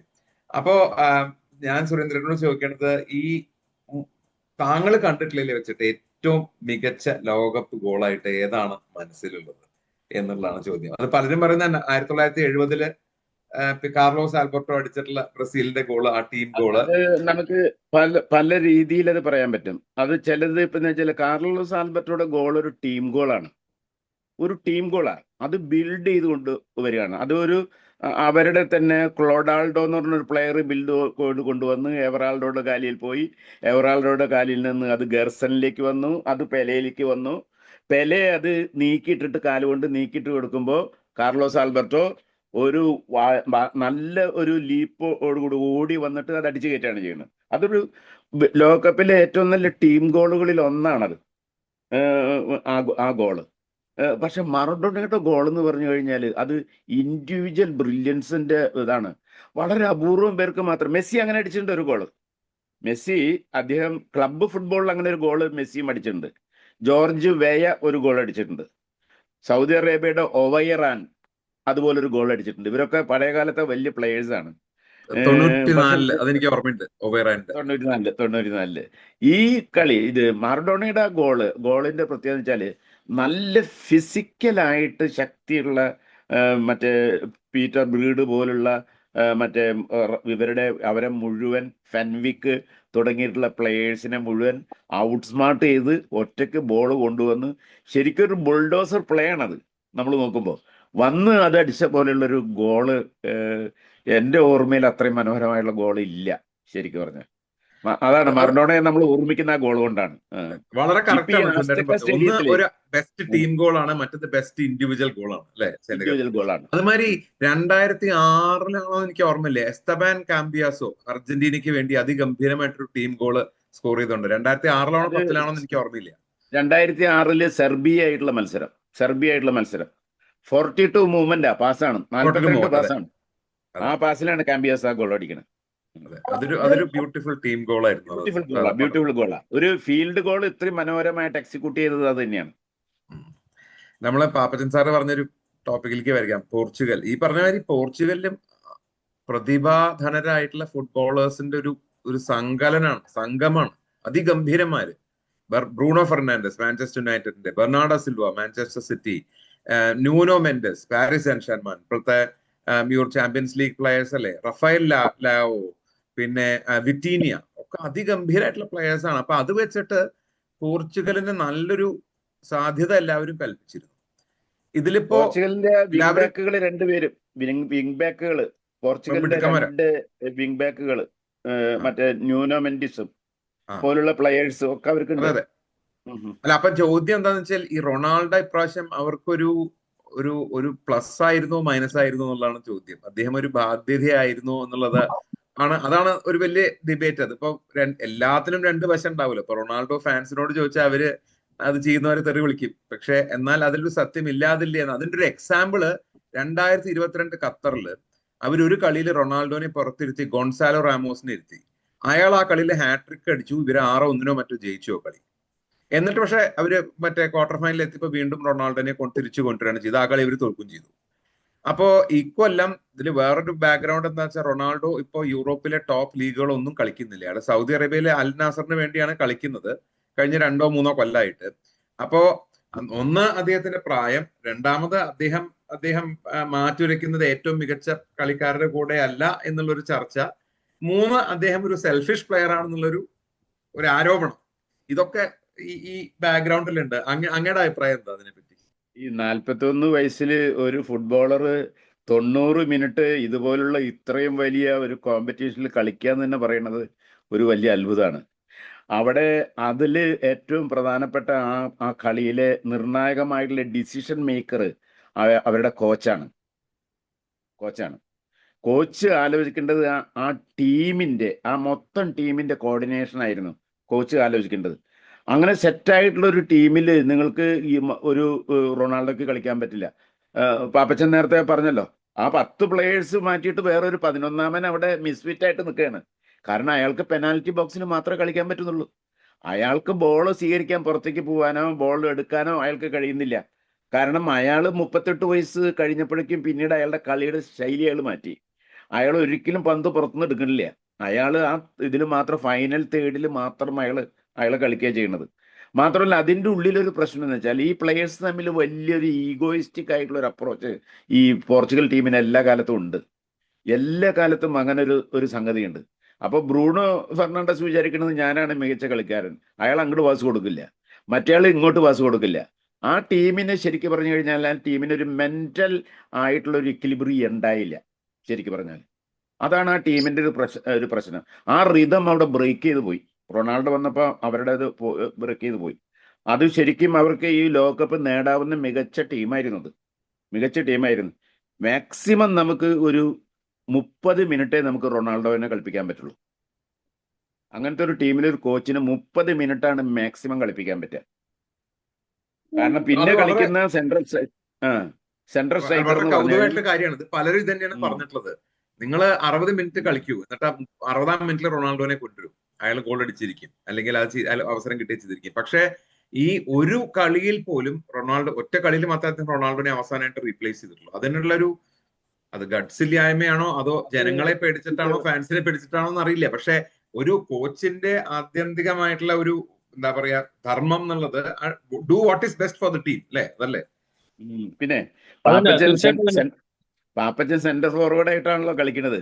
പാപ്പച്ചന് ഈ വിങ്ങിന്നും അതുപോലെ തന്നെ മിഡിന്നുള്ള പന്തുകൾ ഫീഡ് ചെയ്യാൻ പറ്റുന്ന രീതിയിലൊരു റിതം അവിടെ വേണ്ടേ ആ മുൻനിരയ്ക്ക് തമ്മിൽ. അത് അവർക്കില്ല, അതില്ലാതെ പോയി എന്നുള്ളതാണ്. നേരെ മറിച്ച് ഫ്രാൻസിന്റെ ടീം കണ്ടില്ലേ, അവിടെ ബാർക്കോള നിൽക്കുന്നു, ഇപ്പുറത്ത് മറ്റേ നമ്മുടെ ഇദ്ദേഹം ഡൂയി അല്ല ഡെംബലെ മറ്റേ ഡെംബലെ റൈറ്റില് ഉണ്ട്, ഒലിസ ഉണ്ട്. അതാണ് അതിന്റെ കാര്യം. കാരണം ഈ പിന്നെ പണ്ട് ആസിഫ് നോക്കി അറിയാം, ആദ്യ കാലങ്ങളില് അർജന്റീനയ്ക്ക് വേണ്ടിയിട്ട് മെസ്സി കളിക്കുമ്പോ മെസ്സി താര പദവിയിൽ നിൽക്കുമ്പോൾ തന്നെയാണ് വന്ന് കളിക്കുന്നത്. പക്ഷെ ആ സമയത്തൊന്നും മെസ്സിനെ അവര് സീനിയേഴ്സ് ഒന്നും അതേ ഫീഡ് കൊടുത്തിരുന്നില്ല, പന്ത് കൊടുത്തിരുന്നില്ല. കാരണം അങ്ങനെയാണത് വരിക. കാരണം ഓരോ സ്റ്റേജിൽ, കാരണം പിന്നെ മറഡോണ കോച്ചായ സമയത്ത് പോലും മെസ്സിക്ക് ഒന്നും അധികം കാര്യമായിട്ട് പെർഫോം ചെയ്യാൻ പറ്റിയില്ല. കാരണം മെസ്സിയുടെ പൊസിഷൻ അതല്ല ഉണ്ടായിരുന്നു. അത് എല്ലാ കളിക്കാർക്കും ഉള്ളതാണ്. ഇപ്പോൾ റൊണാൾഡോയ്ക്കായാലും ശരി. നമുക്ക് പിന്നെ സ്പോർട്സിൽ പ്രത്യേകിച്ച് ഫുട്ബോളില് പ്രസന്റ് കണ്ടീഷൻ മാത്രമേ ഉള്ളൂ, പാസ്റ്റ് ഇല്ല. നമ്മൾ കഴിഞ്ഞു പോയത് കഴിഞ്ഞു തന്നെയാണ്. കാരണം എത്ര നല്ല കളിക്കാരനായാലും നമുക്ക് കളിക്കുന്നില്ലെങ്കിൽ പിന്നെ അത് കാരണം ഈ പ്രായത്തിൽ ഇനിയിപ്പോ അടുത്ത കൊല്ലം വേണമെങ്കിൽ ഇങ്ങനെയാണ് നിൽക്കുകയാണെങ്കിൽ എനിക്കും പോലും കളിക്കാം. കാരണം അതൊരു കളിയുടെ ശൈലിയല്ല. കാരണം നമ്മൾ മാറിക്കൊടുത്ത് അയാൾ ചെയ്യേണ്ട പണി വെച്ചാൽ ഇടയ്ക്ക് എക്സ്ട്രാ ടൈമിൽ ഇറങ്ങി 2 ഗോളൊക്കെ അടിക്കുമ്പോൾ നമുക്ക് ഈ ഇതിനോട് കുറിച്ചും അയാളുടെ പഴയ ഓർമ്മകൾ നമുക്ക് മനസ്സിൽ വരും. ഇദ്ദേഹം ഈ ട്രോഫി പിടിക്കാനും, കാരണം പ്ലെയേഴ്സ് ശരിക്കും ചോദിച്ചാല് പോർച്ചുഗൽ ടീമുകാർക്ക് ആർക്കും താല്പര്യം ഉണ്ടാവില്ല. കാരണം തോറ്റതിലെ അവർ ചിലപ്പോൾ മനസ്സിൽ സന്തോഷിച്ചിട്ടുണ്ടാവും. കാരണം ടീം ജയിച്ചു കഴിഞ്ഞാൽ എല്ലാ ക്രെഡിറ്റും ആര് കൊണ്ടുപോകും? റൊണാൾഡോ കൊണ്ടുപോകും. ഈ കളിക്കാർക്ക് യാതൊരു ഇതും ഉണ്ടാവില്ല. തോൽക്കാൻ വേണ്ടി കളിച്ചതായിരിക്കില്ല. പക്ഷെ എന്നാലും പ്ലെയേഴ്സിനോട് ചോദിച്ചാൽ ചിലപ്പോൾ ഒരു പക്ഷെ അവർ പറയും നന്നായുള്ളൂ എന്ന് പറയും. കാരണം അത് അങ്ങനെയാണ്. കാരണം നമുക്ക് ബാക്കിയുള്ളവർക്ക് അധ്വാനിച്ച് കളിക്കുകയും അങ്ങോട്ട് തട്ടി ഇങ്ങോട്ട് തട്ടി ബോൾ മേടിക്കുന്നു, അങ്ങോട്ട് കൊടുക്കുന്നു, പിന്നെ മാറിപ്പോവാണ് പന്ത് മേടിക്കാണ്ട്. അപ്പൊ അങ്ങനെ തന്നെയാണ് ഇപ്പൊ മെസ്സിയും കളിക്കുകയാണെങ്കിൽ നമ്മൾ മെസ്സിനും കുറ്റം പറയും. കാരണം മെസ്സി ഇപ്പോ നമ്മൾ ആദ്യം വിചാരിച്ചത് 39 വയസ്സിന് എന്ത് ചെയ്യുമെന്ന് തോന്നി. പക്ഷെ ആദ്യത്തെ കളി പെനാൽറ്റി മിസ് ചെയ്തു. പിന്നെ അവിടുന്ന് അങ്ങോട്ട് ഹാട്രിക്കും പിന്നെ പാസ് കൊടുക്കലും ഗോളും ഒക്കെ ഒരു പ്രത്യേക കാര്യം. ഇതുവരെ കളിക്കാത്ത രീതിയിലാണ് മെസ്സി കളിക്കുന്നത്. ഇപ്പൊ നെയ്മർക്ക് ഇഞ്ചുറി പറ്റി നെയ്മർ കളിക്കുന്നില്ല. പിന്നെ ഇടയ്ക്ക് ഒന്ന് ഇറങ്ങി വിനീസ് ജൂനിയർ, കുറെ കളിക്കാരുണ്ട്. കളിക്കാരെല്ലാവരും എക്സ്ട്രാ ഓർഡിനറി കളിക്കാരാണ്, അതിൽ ഒരു തർക്കവുമില്ല. പക്ഷെ ഈ പോർച്ചുഗലിനെ സംബന്ധിച്ചോളം അവർക്ക് 10 പേര് വെച്ച് കളിക്കേണ്ട ഗതികേടായെന്ന് മാത്രമേ ഉള്ളൂ. ഒരുപക്ഷെ മെസ്സി റൊണാൾഡോ കളിച്ചിരുന്നെങ്കിൽ നമ്മളിത് പറയില്ല. കാരണം നമുക്ക് ഇന്ന് കളിക്കുന്ന കളിയാണ് കാണേണ്ടത്. നാളെ മുമ്പ് കളിച്ച കളി നമ്മൾ കാണുന്നില്ല, അത് കഴിഞ്ഞു. ഇതിപ്പോ ഇന്ന് കളിക്കുന്ന കളിക്കാരെയാണ് നമ്മൾ എന്ത് ചെയ്യുന്നത്, നമ്മള് ഫോളോ ചെയ്യണത്. അതുകൊണ്ടാണല്ലോ നമ്മളിപ്പോ ഈ പുതിയ കളിക്കാരെ നമ്മൾ ഫോളോ ചെയ്യുന്നത്. പണ്ടത്തെ ആൾക്കാരെ നമ്മൾ സ്മരിക്കുകയാണ് ചെയ്യുന്നത്. ഇപ്പൊ റൊണാൾഡോ ആയാലും ശരി, സീക്കോ ആയാലും സോക്രട്ടീസിനൊക്കെ നമ്മൾ സ്മരിക്കുകയാണ് ചെയ്യുന്നത് അന്നത്തെ കളി കണ്ടിട്ട്. പ്ലാറ്റിനി അതേപോലെ ഇവരൊക്കെ കളിക്കുന്നത് നമ്മൾ കണ്ടിട്ടുണ്ട്. പക്ഷെ അവർ ഇന്നും കളിക്കാൻ ഇറങ്ങി കഴിഞ്ഞാൽ നമ്മൾ പറയും, ഇപ്പൊ ഞാൻ തന്നെ എവിടെയെങ്കിലും പോയി കളിക്കാൻ തന്നാൽ അവർ പറയും കയറി പോടാന്ന് പറയും. കാരണം അതങ്ങനെയാണ്. അവർക്ക് വേണ്ടത് കളി പെർഫോമൻസ് ആണ് കാണേണ്ടത്. അതുകൊണ്ടാണ് പോർച്ചുഗലിൽ അങ്ങനെ സംഭവിച്ചത്. തീർച്ചയായിട്ടും റൊണാൾഡോയ്ക്ക് വേണമെങ്കിൽ എക്സ്ട്രാ ഒരു 10-15 മിനിറ്റ് ലാസ്റ്റ് ഇറങ്ങി എന്തെങ്കിലും ചെയ്ത് കഴിഞ്ഞെങ്കിൽ ആൾക്കാർ ഇങ്ങനെ കുറ്റം പറയില്ലായിരുന്നു. പക്ഷെ ഇത് ടീം അവിടെ എത്തൂല. പക്ഷെ ടീം നല്ല ടീമായിരുന്നു. ഞാൻ വിചാരിച്ചു പോർച്ചുഗൽ ഒരു പെർഫോമൻസ് ചെയ്ത് വരുന്നു വിചാരിച്ചു. പക്ഷെ ഇംഗ്ലണ്ട് അങ്ങനെയല്ല. ഇംഗ്ലണ്ടും കുറച്ചും കൂടി ഇത് പ്ലേയേഴ്സ് തമ്മിൽ ഒരു അണ്ടർസ്റ്റാൻഡിങ് ഉണ്ട്. അത് കുറവാണ് എല്ലാ ടീമിലും. അത് മനസ്സിലാക്കണമെങ്കിൽ അത് നമുക്ക് തന്നെ അറിയാം. അത് കാരണം നമ്മള് ഈ ഓരോ ഇപ്പൊ പിന്നെ കളിക്കാരുടെ മൈൻഡിലും നമ്മൾ കുറച്ച് റീഡ് ചെയ്യുമ്പോൾ നമുക്കറിയാം പല ടീമിലും പ്ലേയേഴ്സ് തമ്മിൽ ഒരു അണ്ടർസ്റ്റാൻഡിങ് കുറവാണ്. കാരണം ഇപ്പൊ സ്പെയിൻ ടീമില് അവൻ ബാർസലോണ കളിക്കുകയാണെങ്കിൽ എമ്മിലിന് എപ്പോഴും പാസ് കൊടുത്തോണ്ടിരിക്കും. ഇത് എമ്മില് പാസ് ചോദിക്കുമ്പോൾ പോലും ഇവിടെ എത്തിയിട്ട് പാസ് അങ്ങോട്ട് പോവാണ് മറ്റേ സൈഡിലേക്ക്. അപ്പൊ അങ്ങനെ ഒരു എന്താ പറയാ ഒരു അണ്ടർസ്റ്റാൻഡിങ് കുറവുണ്ട് പിന്നെ വേൾഡ് കപ്പിന്. പക്ഷെ ഒരു ക്ലബിൽ ചെല്ലുമ്പോൾ അത് വേറെ തരത്തിലാണെന്ന് മാത്രം. തീർച്ചയായിട്ടും അവരുടെ എന്താ പറയാ ഒരു തമ്മില് ഒന്ന് ഇതായിട്ടില്ല, ഇത് സിങ്ക് ആയിട്ടില്ല. അവര് തമ്മില് കാണുമ്പോൾ ഉള്ള കളിക്കാൻ വരുമ്പോ കളിച്ച് പോകുന്നു എന്നല്ലാതെ അവർക്ക് തമ്മില് ഒന്ന് എന്താ പറയാ മനസ്സുകൊണ്ട് ഇണങ്ങാൻ പറ്റിയിട്ടില്ല. അതുകൊണ്ടാണ് കളിക്ക് അത്ര ഒരു പെർഫെക്ഷൻ വരാത്തതാണ് എന്റെ ഒരു വ്യൂ. ഒരു കാര്യം കൂടി എനിക്ക് തോന്നിയിട്ടുള്ളത്, അവരുടെ കോച്ച് ഈ റോബർട്ടോ മാർട്ടിനസ് എന്ന് പറഞ്ഞു കഴിഞ്ഞാൽ അയാളുടെ CV എടുത്ത് നോക്കി കഴിഞ്ഞാൽ വിഗൻ എന്ന് പറഞ്ഞിട്ടുള്ള ഒരു ചെറിയ ക്ലബിനെ അയാൾ FA കപ്പ് ജയിപ്പിച്ചു. അത് കഴിഞ്ഞ് എവർട്ടണിൽ ഒരു 2-3 കൊല്ലം കോച്ചായിരുന്നു. പിന്നെ അയാൾ നേരെ പോണത് ബെൽജിയത്തിന്റെ ഹെഡ് കോച്ചായിട്ടാണ്. അപ്പോ 2018 ബെൽജിയത്തിന്റെ ചരിത്രത്തിലുള്ള ഏറ്റവും പ്രതിഭാധനരായിട്ടുള്ള പ്ലേയേഴ്സിനുള്ള ടീമായിരുന്നു. അതായത് റോമിലു ലുക്കാക്കു, മറ്റേ കെവിൻ ഡിബ്രോയിനെ, എഡിൻ ഹസാർഡ് മുതലായിട്ടുള്ള അതിഗംഭീരമായ തിയബോട്ട് കോട്ട മുതലായിട്ടുള്ള അതിഗംഭീരമായിട്ടുള്ള ബെൽജിയൻ ടീം 2018 അവര് ജയിക്കാൻ ഫേവറേറ്റ്സ് ആയിരുന്നു. അദ്ദേഹം സെമിഫൈനൽ വരെ എത്തിച്ചുള്ളൂ, അതിലപ്പുറം പോയില്ല. പിന്നെ അദ്ദേഹത്തിന് പോർച്ചുഗലിൽ വിളിച്ചു കൊണ്ടുപോയപ്പോ ഇതേമാതിരി വളരെ പ്രതിഭാധനരായ ടീമിൽ അതും അദ്ദേഹത്തിന്റെ ഡിസിഷൻ മേക്കിങ്ങിന്റെ എന്താ പറയാ ധൈര്യക്കുറവാണോ എന്താന്ന് എനിക്കറിയില്ല. പക്ഷെ എനിക്ക് തോന്നുന്നത് ആ റോബർട്ടോ മാർട്ടിനസ് ആണ് കോച്ച് പറയുമ്പോൾ പലർക്കും പോർച്ചുഗൽ വളരെ ഗംഭീരമായിട്ടൊരു ടീമാണെങ്കിലും മാർട്ടിനസിനെ കൊണ്ട് ഇത്രയൊക്കെ പറ്റുള്ളൂ. റോബർട്ടോ മാർട്ടിനസിനെ കുറിച്ചിട്ട് ഞാൻ ഇതില് ഈ കീർ റാഡ്നച്ച് എന്ന് പറഞ്ഞിട്ടൊരു ഗംഭീര മറ്റേ റൈറ്റർ ഉണ്ട്, സ്പോർട്സ് റൈറ്റർ. ഞങ്ങളൊക്കെ ഗുരുവായിട്ട് കാണുന്ന ഒരാളാണ്. പുള്ളി പറഞ്ഞതെന്ന് വെച്ചാല് കളിക്കാർക്ക് ഭാവന ഉണ്ടാവും, പക്ഷെ കോച്ചിനാണ് കൂടുതൽ ഭാവന വേണ്ടത്. അതുകൊണ്ടാണ് ഈ റോബർട്ടോ മാർട്ടിനസ് ഒരു നല്ല കോച്ചല്ല എന്ന് ഞാൻ പറയുന്നത്. കാരണം അയാൾക്ക് ഏറ്റവും നല്ല കളിക്കാരെ കൊടുത്തത് ആ ഗോൾഡൻ ജനറേഷനാണ് ബെൽജിയത്തിന്റെ, അല്ലേ? Golden generation. ആ ജനറേഷനെ അയാൾക്ക് ഒരു ലോകകപ്പിലേക്ക് കൊണ്ടുപോകാൻ പറ്റിയിട്ടില്ല. അതാണ് അതിന്റെ ഒരു പ്രത്യേകത. അപ്പൊ അത് റോബർട്ട് എന്ന് പറയുന്ന മാർട്ടിനസിന്റെ ഒരു വലിയ പ്രശ്നമാണ്. ആ കോച്ചിന് ഇത്രയും കളിക്കാരെ കിട്ടിയിട്ട് അവർ ഉപയോഗപ്പെടുത്താൻ പറ്റിയിട്ടില്ല എന്നുള്ളത് സത്യമാണത്. മധു, ചോദ്യങ്ങൾ എന്തെങ്കിലും ഉണ്ടോ? ഞാനിങ്ങനെ ചോദ്യം ചോദിച്ചു പോയി ബാക്കിയുള്ളവർക്ക് അവസരം നിഷേധിക്കുന്ന ഒരു അവസ്ഥ വരരുത്, അതുകൊണ്ട്. അല്ല, ഒരു ചോദ്യമല്ല, ഒരു കമന്റ് ആണ്. ലിയോൺ പറയുന്നുണ്ട് പാപ്പച്ചൻ സാറിന്റെ ഒരു ഗോളിനെ കുറിച്ച് 1992 സെമി ഫൈനലില്. കിഷോറിന് അത് വായിക്കാൻ പറ്റുണ്ടോ? കണ്ടു. Remember Papachan's goal 1992 semi-final, dribbling and splitting two defensive players, two players moving opposite side, and the dancing action. With the dancing action, Papachan did the trick. അപ്പൊ പറഞ്ഞ താങ്കളുടെ 92 സെമിഫൈനലിനെ ഗോളിനെ കുറിച്ച് ആൾക്കാർ ഇപ്പോഴും വളരെ മനോഹരമായ ഓർമ്മകൾ ഗംഭീരമായ ഗോളാ. ഇന്ത്യയുടെ ഫുട്ബോൾ ചരിത്രത്തിൽ തന്നെ നല്ല ഗോളുകളൊന്നും ഒരു 5-6 ഗോൾ എടുത്താൽ ഗോൾ വരും അതില്. ഒരു ചോദ്യം ചോദിച്ചോട്ടെ? സതീഷ് പറയും. ആർക്കുള്ള മറുപടി പറയാട്ടോ. നമ്മള് ഫുട്ബോൾ കണ്ടു തുടങ്ങിയ സമയത്ത് നമ്മൾ ഈ ലാറ്റിൻ അമേരിക്കൻ ടീമുകൾക്ക് ഇത്രയധികം ആരാധകര് കേരളത്തിൽ ഉണ്ടാവാനുള്ള ഒരു കാരണം വിചാരിക്കുന്നത് അവരുടെ ഒരു കുറിയ പാസുകളുമായിട്ടുള്ള ഒരു സുന്ദരമായിട്ടുള്ള ഫുട്ബോൾ എന്ന് നമ്മൾ പറയുന്ന ഒരു കളി, അത് അവരുടെ ഒരു ഉയരവുമായിട്ടൊക്കെ ബന്ധപ്പെട്ടിട്ടുള്ള കാര്യം കൂടി ആയിരിക്കാം. അപ്പൊ ആ സമയത്ത് ഈ യൂറോപ്പിന്റെ ടോട്ടൽ ഫുട്ബോൾ എന്ന് പറഞ്ഞിട്ട് ഈ ഹോളണ്ടും ഇംഗ്ലണ്ടും ജർമ്മനിയൊക്കെ വേറെ തരത്തിലുള്ള ഫുട്ബോൾ കൊണ്ടുവരുന്നു. അപ്പൊ നമ്മളൊക്കെ എല്ലാവരും ഇതൊരു സുന്ദരമായിട്ടുള്ള ഫുട്ബോളിനെ അനുകൂലിച്ചുകൊണ്ട് ലാറ്റിൻ അമേരിക്കൻ ടീമുകളെ സപ്പോർട്ട് ചെയ്യുന്നു. പക്ഷെ അതിനുശേഷം ഇപ്പൊ നമ്മൾ നോക്കുമ്പോൾ ഈ ലാറ്റിൻ അമേരിക്കൻ ടീമുകളും പതിയെ ഈ യൂറോപ്യൻ ഫുട്ബോളിന്റെ രീതിയിലോട്ട് മാറുന്നു. സ്പെയിൻ ആണെങ്കിൽ ടിക്കിടാക്ക പോലെ പാസുകളുള്ള ഒരു ഗെയിമിലോട്ട് വരുന്നു. ഈവൻ ജർമ്മനി വരെ ഒരു തരി പാസിംഗ് ഗെയിമിലോട്ടൊക്കെ പോകുന്നു. ഇപ്പൊ അങ്ങനെ ഒരു പ്രത്യേക സ്കൂളുകളൊക്കെ ഉണ്ടോ? പല ഇന്ന സ്ഥലത്ത് ഇന്ന സ്കൂള് എല്ലാം മിക്സായി മാറി.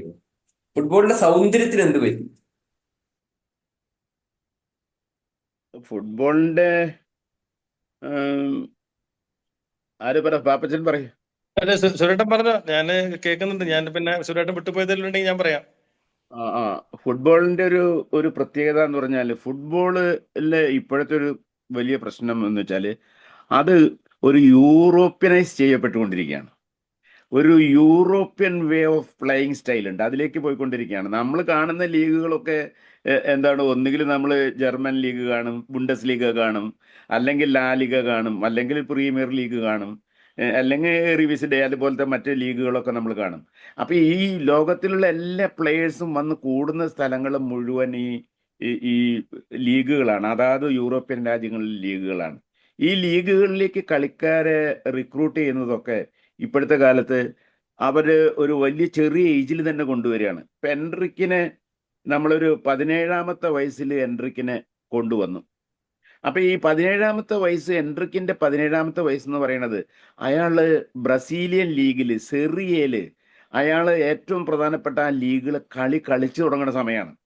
അപ്പം ആ കളിയിലാണ് യഥാർത്ഥത്തിൽ അയാൾക്ക് ഈ ബ്രസീലിയൻ കളിയുടെ പല തരത്തിലുള്ള അവരുടെ ഈ ആർട്ടെ അല്ലെങ്കിൽ ഗിംജെ എന്നൊക്കെ പറയുന്ന ഫുട്ബോൾ സ്റ്റൈൽ വരിക. അത് ഇവോൾവ് ചെയ്ത് വരുന്നതിനേക്കാൾ മുമ്പ് അയാൾ കരാറാവുകയാണ് യൂറോപ്യൻ ഇതിലേക്ക്. പിന്നെ അയാൾ യൂറോപ്യൻ ടെക്നോളജി മാത്രമേ അയാൾ പഠിക്കുന്നത്. അപ്പം അത് കുറച്ചുകൂടി ഫിസിക്കലാണ്. യൂറോപ്പിലത്തെ കളി കുറച്ചുകൂടി ഫിസിക്കലാണ്. അപ്പം ഇവരുടെ കളി ഫിസിക്കലായിട്ടുള്ളൊരു കളിയല്ല. അപ്പോൾ അതുകൊണ്ട് സ്വാഭാവികമായിട്ടും ഇത് തന്നെയാണ് സംഭവിക്കുന്നത്. ഇനിയിപ്പോൾ നമ്മൾ ആഫ്രിക്കയിൽ എടുത്ത് നോക്കിക്കഴിഞ്ഞാലോ, ഈ ആഫ്രിക്കയിൽ ഗാന എന്ന് പറയുന്ന ഒരു രാജ്യത്ത്, ഞാൻ എല്ലാവിടെ നമ്മുടെ രാജ്യങ്ങളിൽ കഴിയുന്ന പോയിട്ടുണ്ട്. അവിടെ ഈ ഗാന എന്ന് പറയുന്ന രാജ്യത്ത് നമ്മുടെ നാട്ടിലെ മൊബൈൽ ഷോപ്പ് പോലെയാണ് അവിടെ ഫുട്ബോൾ പരിശീലന കേന്ദ്രങ്ങൾ. നമ്മുടെ നാട്ടിലെ മൊബൈൽ ഫോൺ കണ്ടിട്ടുണ്ടല്ലോ, അതേപോലെ എല്ലാം ജീസസ് അക്കാദമി എന്നൊക്കെ പറഞ്ഞിട്ടായിരിക്കും അവിടെ പേരുകളൊക്കെ. 13 വയസ്സായുള്ള കുട്ടികൾ മുഴുവൻ 16 വയസ്സായ കുട്ടികളെ വരെ നമുക്ക് അവിടെ നിന്ന് നമുക്ക് അവരെ നേരെ പറിച്ചു നടാൻ പറ്റും. അവരെ നേരെ പറിച്ചു നടാം. ഇംഗ്ലണ്ടിലേക്ക് കൊണ്ടുപോയി, സ്പെയിനിലേക്ക് കൊണ്ടുപോയി. ഈ ദ്രോഗ്ബ എന്ന് പറയുന്ന കളിക്കാരനുണ്ടല്ലോ, അവൻ 11 വയസ്സിൽ വിമാനത്തിൽ അവൻ്റെ കഴുത്തിൽ അവൻ്റെ പേര് കെട്ടി തൂക്കിയിട്ട് വിമാനത്തിൽ തള്ളി കയറ്റി വിടേണ്ടായത് അയാളെ, ഒരു ടീമിന് വേണ്ടി. അയാൾ എന്നിട്ട് അവിടെ പോയി അയാൾ കളിച്ച് പഠിച്ച് അയാൾ വന്നതാണ്. അയാളുടെ കളി ശ്രദ്ധിച്ചാൽ നമ്മൾ കാണാം, അത് കുറച്ചുകൂടി ആഫ്രിക്കനല്ല, യൂറോപ്യനാണ് ആ കളി. അപ്പം ഈ യൂറോപ്യൻ്റെ ആ വൈൽഡ് ഫുട്ബോൾ, ആഫ്രിക്കയുടെ വൈൽഡ് ഫുട്ബോളും അതിൻ്റെ കുറച്ച് നൈസർഗീയതയുണ്ട്. അത് ഒക്കെ പോയി യൂറോപ്പിൽ കളിക്കുമ്പോൾ പോവുകയാണ്. ഇത് തന്നെയാണ് ബ്രസീലും അതുപോലെ തന്നെ മറ്റ് ആളുകൾക്കൊക്കെ വരുന്നത്. ഇപ്പം ബ്രസീലിൽ നിങ്ങൾ ആലോചിക്കുക, 654, ഇപ്പോൾ മാറ്റണ്ടായിരിക്കാം, 654 പ്രൊഫഷണൽ ക്ലബ്ബുകളുണ്ട് ബ്രസീലിൽ. അത്രയും ശക്തമായുള്ളൊരു സിസ്റ്റം വേൾഡിൽ വേറെ ഒരു രാജ്യത്തും ഇല്ല. അവിടെ ഒരുപാട് ഫുട്ബോളേഴ്സ് ഉണ്ട്. 3.5 ലക്ഷം ഫുട്ബോളേഴ്സ് ഉള്ള രാജ്യമാണത്. അതാണ് അതിൻ്റെ പ്രത്യേകത. പക്ഷെ അവരിൽ നിന്ന് ഈ ഒരു ഞാൻ പറഞ്ഞ വളരെ നൈസർഗികമായിട്ടുള്ള ഗിംജെ അല്ലെങ്കിൽ ഫുട്ബോൾ എന്ന് പറയുന്ന ആ നൈസർഗികമായിട്ടുള്ളതുള്ള വളരെ അപൂർവം പേരെ ഇപ്പം ഉണ്ടാവുന്നുള്ളൂ.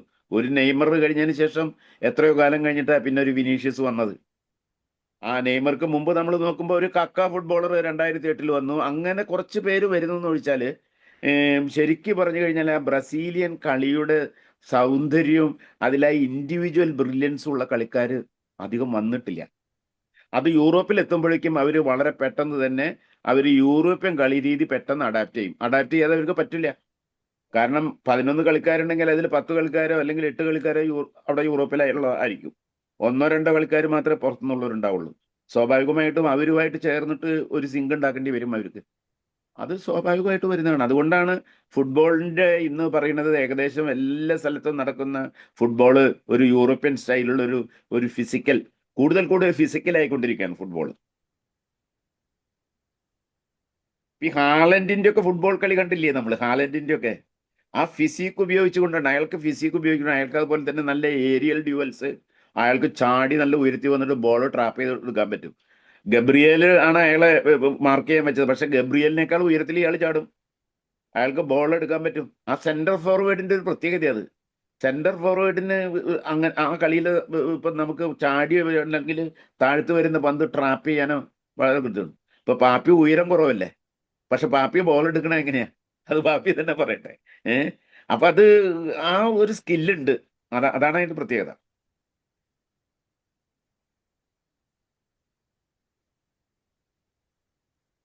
നേരത്തെ സാറ് പറയും. പാപ്പച്ചൻ സാറ് സംസാരിച്ചു. നേരത്തെ പറഞ്ഞതുപോലെ, കാരണം കളി കാരണം ഏറ്റവും കൂടുതൽ കളിക്കാര് യൂറോപ്പിലാണ് വന്ന് കളിച്ചു പോകുന്നത്. കാരണം യൂറോപ്പ് ക്ലബിന്റെ കളി ആക്ച്വലി ഭയങ്കര ഫാസ്റ്റും പവർ ഗെയിമാണ് അവർ കളിക്കുന്നത്. പക്ഷെ ഈ വേൾഡ് കപ്പിന് വരുമ്പോഴാണ്, കാരണം പണ്ട് കാലത്തൊക്കെ ബ്രസീലിന്റെ ആയാലും എല്ലാവർക്കും ഒരു ഇൻഡിവിജ്വൽ കളിക്കാരുണ്ടായിരുന്നു. അവർ കൂടുതലും യൂറോപ്പിലല്ല കളിച്ചിരുന്നത്. അവർ 1-2 പേര് മാത്രമേ യൂറോപ്പിൽ വന്ന് കളിച്ചിരുന്നുള്ളൂ. ബാക്കി മുഴുവൻ അവരുടെ ലീഗിൽ കളിച്ചിരുന്നത്. അതുപോലെ തന്നെ ജർമ്മനിക്ക് പണ്ട് മുതൽ, ജർമ്മനിയാണ് ഈ ടോട്ടൽ ഫുട്ബോൾ, ഈ പവർ ഗെയിമിന്റെ കൂടെ ടോട്ടൽ ഫുട്ബോൾ സ്റ്റാർട്ട് ചെയ്ത് അവരാണ്. 82-82-ലാണ് അവരുടെ ഫൈനൽ ഉണ്ടായിരുന്നു. 86-ല് ഫൈനൽ ഉണ്ടായിരുന്നു. 90-ലാണ് അവർ ജയിക്കുന്നത്. പണ്ട് മുതലേ നമ്മൾ കുട്ടിയായിരിക്കും, നേരത്തെ പറഞ്ഞ പോലെ കുട്ടിയായിരിക്കുന്ന സമയത്ത് കളി കാണുന്നത് നമ്മൾ ഈ ജർമ്മനിനെ ആയിരുന്നു. 82, 86, 90.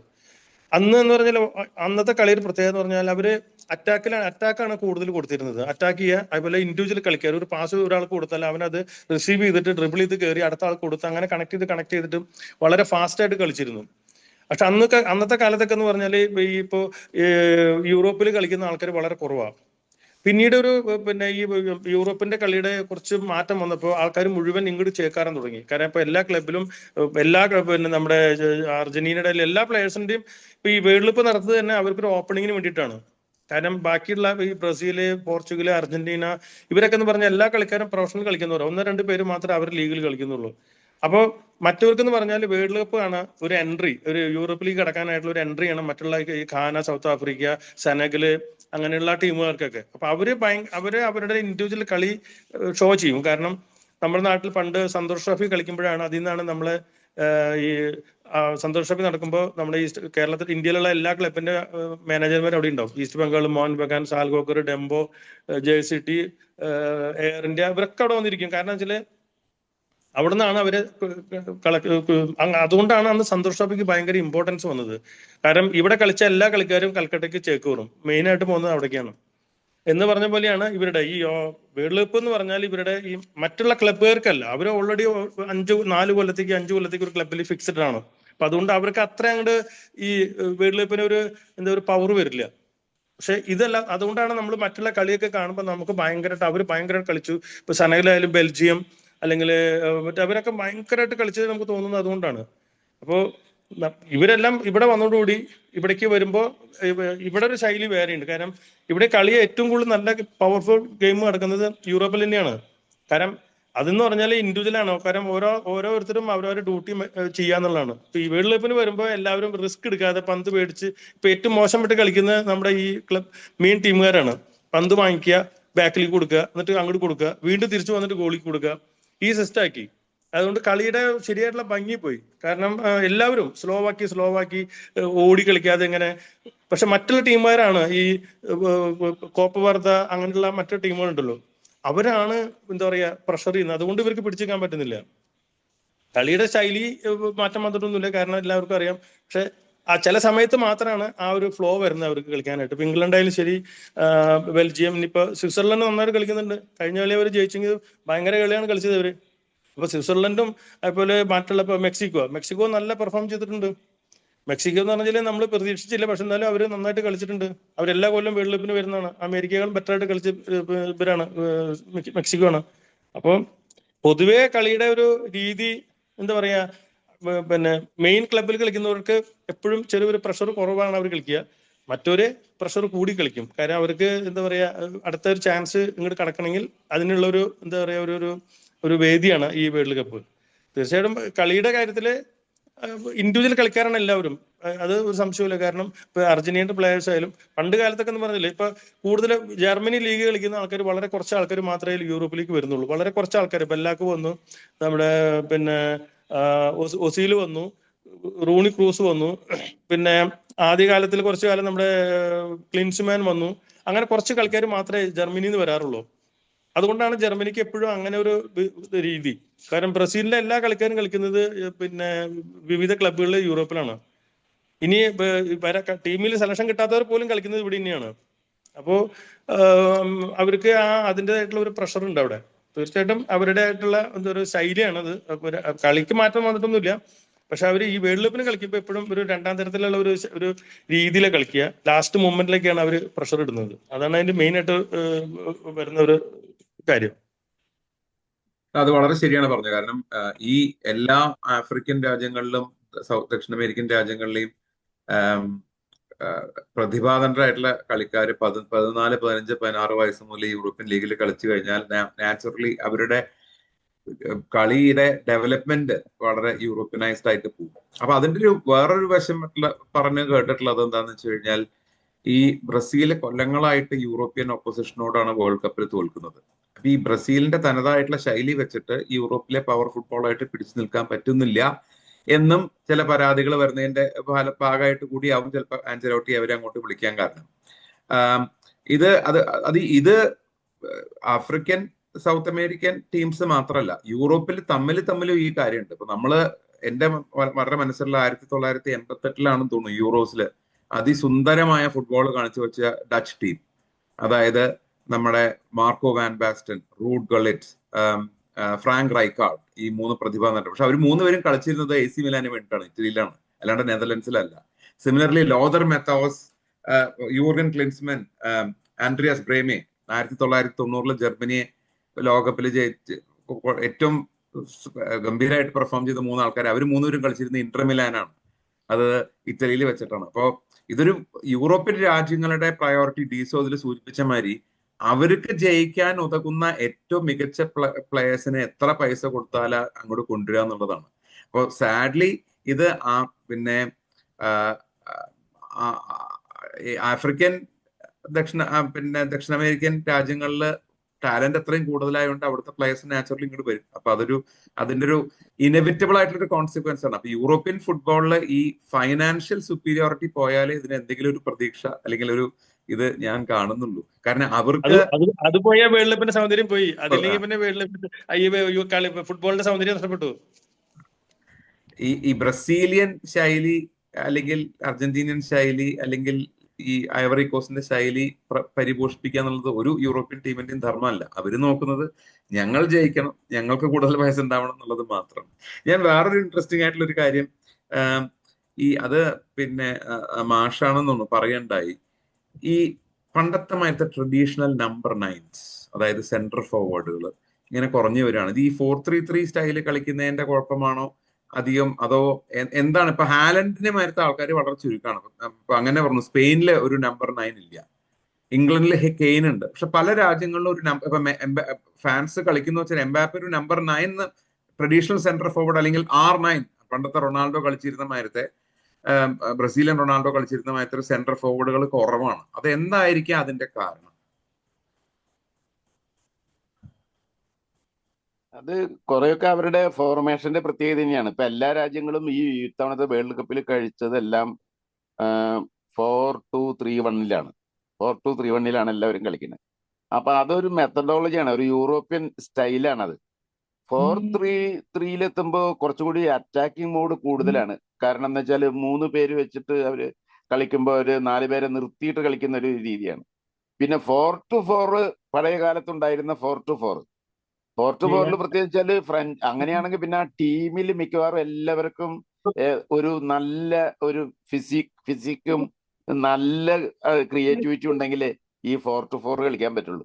ബ്രസീൽ അങ്ങനെ കളിച്ചിട്ടുണ്ട്, കുറെ കാലം ബ്രസീൽ അങ്ങനെ കളിച്ചിട്ടുണ്ട്. 4-4 ബ്രസീൽ കൂടുതൽ കാലം 70-ലൊക്കെ, അതുപോലെ തന്നെ അതിന് മുമ്പും 62-ലും 58-ലൊക്കെ അവർ 4-4 കളിച്ചിരുന്നത്. വിസന്റ് ഫിയോള കോച്ചായിരുന്ന സമയത്തുള്ള കളിയാണ്. അതെല്ലാം അവർ 4-4 ഫോർമേഷനിലാണ് കളിച്ചിരുന്നത്. അപ്പൊ ഇതില് സെന്റർ ഫോർവേഡുകൾ വളരെ അപൂർവം ജനസിപ്പെട്ട കളിക്കാരാണ് സെന്റർ ഫോർവേഡുകൾ. അവരിപ്പോ തീരെ നമുക്ക് ഒരു രാജ്യത്തും ഇല്ലാന്ന് തന്നെ പറയാം. അത് ഒരു നൈസർഗികമായിട്ടുള്ള ഒരു ജന്മമായിട്ടാണ് എനിക്ക് തോന്നാറുള്ളത് എപ്പോഴും അത്തരം കളിക്കാര്. ഇപ്പോ മിക്കവാറും എല്ലാ ടീമിലും അങ്ങനത്തെ പ്ലേയേഴ്സ് ഇല്ല. ഇപ്പൊ വളരെ എനിക്കൊരു ഡാവിഡ് വേയ്ക്ക് ശേഷം സ്പെയിനിൽ ഒരു നമ്പർ 9 ഉണ്ടായിട്ടുള്ളതായിട്ട് എനിക്ക് തോന്നുന്നില്ല. കാരണം എല്ലാ കാലത്തും അവര് ഈ പറഞ്ഞ മാതിരി ഈ ഒരു സിസ്റ്റം മാറി കളിച്ചതിന് ശേഷം ഒരുപാട് കാലമായിട്ട് നമ്പർ 9 സ്പെയിനിന്റെ ഇതിൽ എനിക്ക് ഓർമ്മയില്ല. ഫെർണാണ്ടോ ടോറസ് ഒരു പരിധി വരെ പറയാം ഡേവിഡ് വേയ കഴിഞ്ഞാൽ, പക്ഷെ അതല്ലാതെ വേറെ ആരും ഉണ്ടായിട്ട് എനിക്ക് എന്റെ ഓർമ്മയിൽ ഇല്ല. അതെ അതെ. മധു, സമയം ഓക്കെയാണോ?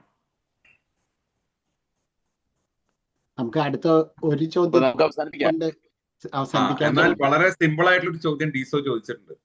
അതായത് 6 ലക്ഷം പോപ്പുലേഷനുള്ള കുരസാവോ വേൾഡ് കപ്പിൽ അവരുടെ ഇത് കാണിച്ചു.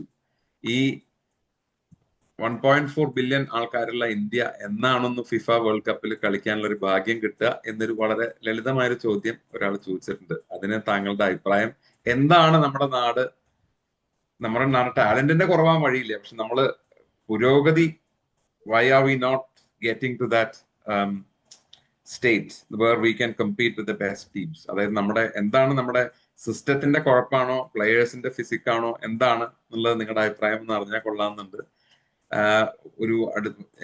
ഞാൻ ജീവിച്ചിരിക്കുന്ന കാലഘട്ടത്തിലെങ്കിലും ഒരിക്കലും ഇന്ത്യയെ ലോകകപ്പിൽ കാണാൻ പറ്റും എന്നുള്ളൊരു പ്രതീക്ഷ ഞാൻ എപ്പോഴും കൈവിട്ടിട്ടില്ല. പാപ്പച്ചൻ സാർ തുടങ്ങാം. അതിന് പിന്നെ ഇതിപ്പോ ഞാൻ ഇപ്പൊ വേൾഡ് കപ്പ് കാണാൻ തുടങ്ങി അന്ന് തൊട്ട് കേൾക്കുന്ന ഒരു ചോദ്യമാണ്. അതിന് 3 ഉത്തരമാണുള്ളത്. മൂന്ന് ഉത്തരമുണ്ട്. ഒന്ന്, നമ്മള് Indian team world cup host ചെയ്യുക, അപ്പൊ നമുക്ക് കളിക്കാനുള്ള ഒരു പ്രൊവിഷൻ കിട്ടും. രണ്ടാമത്തെന്ന് പറഞ്ഞാല് നമ്മൾ കളിക്കുന്ന കളിയിൽ ഒരു സോഫ്റ്റ് ഫുട്ബോളാണ്. നമ്മുടെ ഇന്ത്യയിൽ കളിക്കുന്ന ഒരു സോഫ്റ്റ് ഫുട്ബോൾ എന്ന് പറഞ്ഞാൽ ഒരു വേറെ തരത്തിലുള്ള ഫുട്ബോളാണ്. പക്ഷെ പവർ ഫുട്ബോളും ഗെയിമും കളിക്കുന്നത് യൂറോപ്പിൽ നിന്നാണ് വരുന്നത്. കാരണം അപ്പൊ അതുകൊണ്ട് നമ്മളുടെ നേരത്തെ പറഞ്ഞ പോലെ നമ്മുടെ കുറച്ച് കുട്ടികളെ നമ്മള് ഒരു 15 8 വയസ്സുള്ള 7 വയസ്സുള്ള കുറച്ച് കുട്ടികളെ, ഒരു 10-40 അല്ലെങ്കിൽ 10-200 10-300 കുട്ടികളെ നമ്മള് ഈ യൂറോപ്പിലേക്ക് വിട്ട് അവരുടെ കുട്ടികളുടെ കൂടെ കളിച്ച് ആ പ്രഷർ ഗെയിം കളിച്ച് പഠിക്കാനായിട്ട് നമ്മൾ അവരെ കൂടെ ചെന്ന് നിന്നാൽ മാത്രമേ നമുക്കത് പഠിക്കാൻ പറ്റുള്ളൂ. അങ്ങനെ ഒരു 10, 300, 400 അല്ലെങ്കിൽ 500 കുട്ടികളെ നമ്മൾ കൊണ്ടുപോയിട്ട് നമ്മൾ അവരെ തിരിച്ച് അവരെ നാട്ടിൽ കൊണ്ടുവന്ന് നമ്മൾ അവരെ ഫീഡ് ചെയ്യുകയാണെങ്കിൽ ഒരു പക്ഷേ ജനറേഷൻ മാറ്റം വരും. കാരണം അതിന് ഏറ്റവും വലിയ തെളിവാണ് നമ്മുടെ കഴിഞ്ഞ ഈ വേൾഡ് കപ്പില് ഒരു കണ്ണൂരുള്ള ഒരു പയ്യൻ, അവന്റെ ഫാദർ പഴയ എന്റെയും സീനിയർ ആയിട്ടുള്ള ഒരു പ്ലെയർ ആയിരുന്നു. അയാളുടെ മകനാണ് ഖത്തർ ടീമിൽ എൻട്രി കയറിയത്. കാരണം അവൻ ജനിച്ചു വളർന്നത് മുഴുവൻ ഖത്തറിലാണ്. അവൻ ജനിച്ചു വളർന്നതും ഖത്തറിലായതുകൊണ്ട് ഖത്തറിന്റെ ആ സംസ്കാരം ആ രീതിയിലാണ് അവൻ ഫീഡ് ചെയ്ത് വന്നത്. അതുകൊണ്ടാണ് അവനെ മറ്റേ തഹിൽ മുഹമ്മദ് അവന്റെ ഫാദർ പഴയ എന്റെയും വളരെ സീനിയർ ആയിട്ടുള്ള ഒരു ഫുട്ബോൾ പ്ലെയർ ആയിരുന്നു. അയാൾ അന്ന് ഖത്തറിൽ പോയി ജനിച്ചു കുട്ടിയെ. അപ്പൊ അങ്ങനെയും നമുക്ക് സാധ്യതയുണ്ട്. കാരണം അതുപോലെ തന്നെ വേറെ 2 ജനറേഷൻ സ്പെയിൻ, മറ്റേ ഓസ്ട്രേലിയ ഇതിലൊക്കെ കളിക്കുന്നുണ്ട്. ഇന്ത്യൻ വംശജരാണ്, പക്ഷെ അവര് ജനിച്ചു വളർന്നൊക്കെ അവര് പുറത്തായതുകൊണ്ട് അപ്പൊ ഇതിനെ നമ്മൾ അവിടെ കളിക്കുമ്പോൾ ഒരു പ്രഷർ വേറെയാണ്. ആ സ്റ്റൈല് നമ്മൾ പവർ ഗെയിം കളിച്ച് പഠിക്കണമെങ്കിൽ കുട്ടികൾ ചെറുപ്പം മുതലേ പഠിച്ചു വരണമെങ്കിൽ അവരുടെ കൂടെ നിന്നിട്ട് വേണം നമ്മൾ പഠിക്കാനായിട്ട്. നമ്മൾ ഇവിടെ ഇരുന്നിട്ട് പഠിപ്പിച്ചിട്ടൊന്നും ആ രീതിയിൽ എത്തില്ല. കാരണം ആദ്യത്തെ ഓപ്ഷൻ നടക്കില്ല. കാര്യം നമുക്ക് ഇന്ത്യ ഹോസ്റ്റ് ചെയ്താൽ മാത്രമേ നമുക്ക് കളിക്കാൻ പറ്റുള്ളൂ. രണ്ടാമത്തെ ഓപ്ഷൻ പറഞ്ഞ ഇതാണ്. ഇതിന് കുറച്ച് എക്സ്പെൻസ് ഉണ്ട്. തന്നെയല്ല ഒരു ജനറേഷൻ നമ്മൾ സെലക്ട് ചെയ്തിട്ട് 10-500 കുട്ടികളെ നമ്മൾ വിവിധ സ്ഥലത്ത് കൊണ്ടുപോയിട്ട് നമ്മൾ അവിടെ ചെറുപ്പം മുതലേ അവിടുന്ന് പഠിപ്പിച്ച് വിദേശ കോച്ചുകൾ ഇവിടെ കൊണ്ടുവന്നിട്ട് ഒന്നും ആ കാര്യം നടക്കില്ല. പിന്നെ ബേസിക് നമ്മൾ പിന്നെ കുട്ടികളെ പക്ഷെ നമ്മുടെ നാട്ടില് അക്കാഡമീസ് വരുന്ന രീതി വളരെ റോങ് ആയിട്ടാണ്. അതുകൊണ്ടാണ് നമ്മുടെ നാട്ടിലെ കുട്ടികൾ ഇപ്പൊ എല്ലായിടത്തും അക്കാഡമീസ് ആണ്, പക്ഷെ ഒരു കുട്ടിക്കും ആവശ്യമായിട്ടുള്ളൊന്നും പഠിക്കാൻ സാധിക്കുന്നില്ല. കാരണം അവര് ഒരു ബിസിനസ് ആയിട്ട് വന്ന് കാശ് മേടിച്ച് കുറച്ച് 10ാം ക്ലാസ് അല്ലാണ്ട് ഒരു 4 കൊല്ലം കഴിഞ്ഞ് അവനെ മാറ്റി അവർ വേറെ പുതിയ ഫ്രഷ് ബാച്ചിന് എടുക്കുകയാണ്. അപ്പൊ അങ്ങനെ അവര് ആ 2 കൊല്ലം കഴിഞ്ഞ് അവനെ മാറ്റി വേറെ ഫ്രഷ് എടുക്കുകയാണ്. ഈ പോകുന്ന ആളെ കുറിച്ച് ഒരു ഫോളോ അപ്പ് നമ്മുടെ നാട്ടിലെ അക്കാഡമീസിന് ഇല്ല. കാരണം അവിടെ അങ്ങനെയല്ല. ഞാൻ ജർമ്മനിയിലെ ഒരു 4 മാസം ഉണ്ടായിരുന്നു. അവിടുത്തെ ക്ലബ്ബിൽ കളിക്കാൻ വേണ്ടി പോയത്, സെക്കൻഡ് ഡിവിഷൻ കളിക്കാൻ വേണ്ടി പോയതാണ് 94 എറണാകുളം സന്തോഷ് കഴിഞ്ഞിട്ടാണ് ഞാൻ പോയത്. അപ്പൊ അന്ന് ഞാൻ മനസ്സിലായി, ഞാൻ കളിക്കുന്ന സെക്കൻഡ് ഡിവിഷനിൽ പോലും അവിടുത്തെ സിസ്റ്റം കണ്ടപ്പോൾ എനിക്ക് തന്നെ അതിശയം. കാരണം അത്രമാത്രം പിന്നെ രീതിയിലാണ് അവിടുത്തെ കോച്ചിങ് ക്യാമ്പ് നടക്കുന്നത്. അപ്പൊ അതേപോലെ തന്നെ നമ്മളിപ്പോ ഈ കുളത്തിൽ മീൻ പിടിച്ചാലും കടലിൽ മീൻ പിടിക്കുമ്പോൾ വ്യത്യാസം ഉണ്ടല്ലോ. കുളത്തിൽ മീൻ പിടിച്ചാലേ നമുക്ക് കുറച്ച് മീനേ കിട്ടുള്ളൂ. നമ്മൾ കടലിൽ മീൻ പിടിച്ചാലാണ് വലിയ മീനുകൾ കിട്ടുക. അതുപോലെ നമ്മുടെ ഇന്ത്യയില് നമ്മൾ ഇന്ന് വരെ കടലിൽ മീൻ പിടിച്ചിട്ടില്ല. അതുകൊണ്ടാണ് ഈ മീൻ പിടിക്കാന്ന് വെച്ചാൽ കളിക്കാരെ പിടിച്ചിട്ടില്ല. നമ്മൾ ഇത് ചെയ്തിട്ടുണ്ട്, ഇത് കുളത്തിൽ മീൻ പിടിക്കുന്നുണ്ട്, പക്ഷെ നമ്മൾ ഇന്ന് വരെ കടലിൽ പിടിക്കാനായിട്ടുള്ള അത്രയും, ഞാൻ ഒരു എക്സാമ്പിൾ പറഞ്ഞാണ്. കാരണം അങ്ങനെ പിടിച്ചാലാണ് നമ്മളൊരു കടലിൽ ഇത്രയും ഇത് വരുമ്പോൾ ഒരുപാട് പിന്നെ വെറൈറ്റി നമുക്ക് കളിക്കാരെ കിട്ടും. പക്ഷെ ഇത് നമ്മുടെ രീതി സിസ്റ്റം തെറ്റായതുകൊണ്ട് ഒരിക്കലും നമുക്ക് ഈ കുട്ടികൾ ട്രെയിൻ ചെയ്തിട്ട് നമ്മൾ അവിടെ നിന്ന് ഡെവലപ്പ് ചെയ്ത് വരാൻ കുറച്ച് ബുദ്ധിമുട്ടാണ്. തീർച്ചയായിട്ടും നമ്മൾ രണ്ടാമത്തെ പറഞ്ഞ രീതിയിലാണ് കുറച്ചുകൂടി better. Thank you very much sir. അതെനിക്ക് അതോടെ നമ്മുടെ ഇന്നത്തെ ഇത് പിന്നെ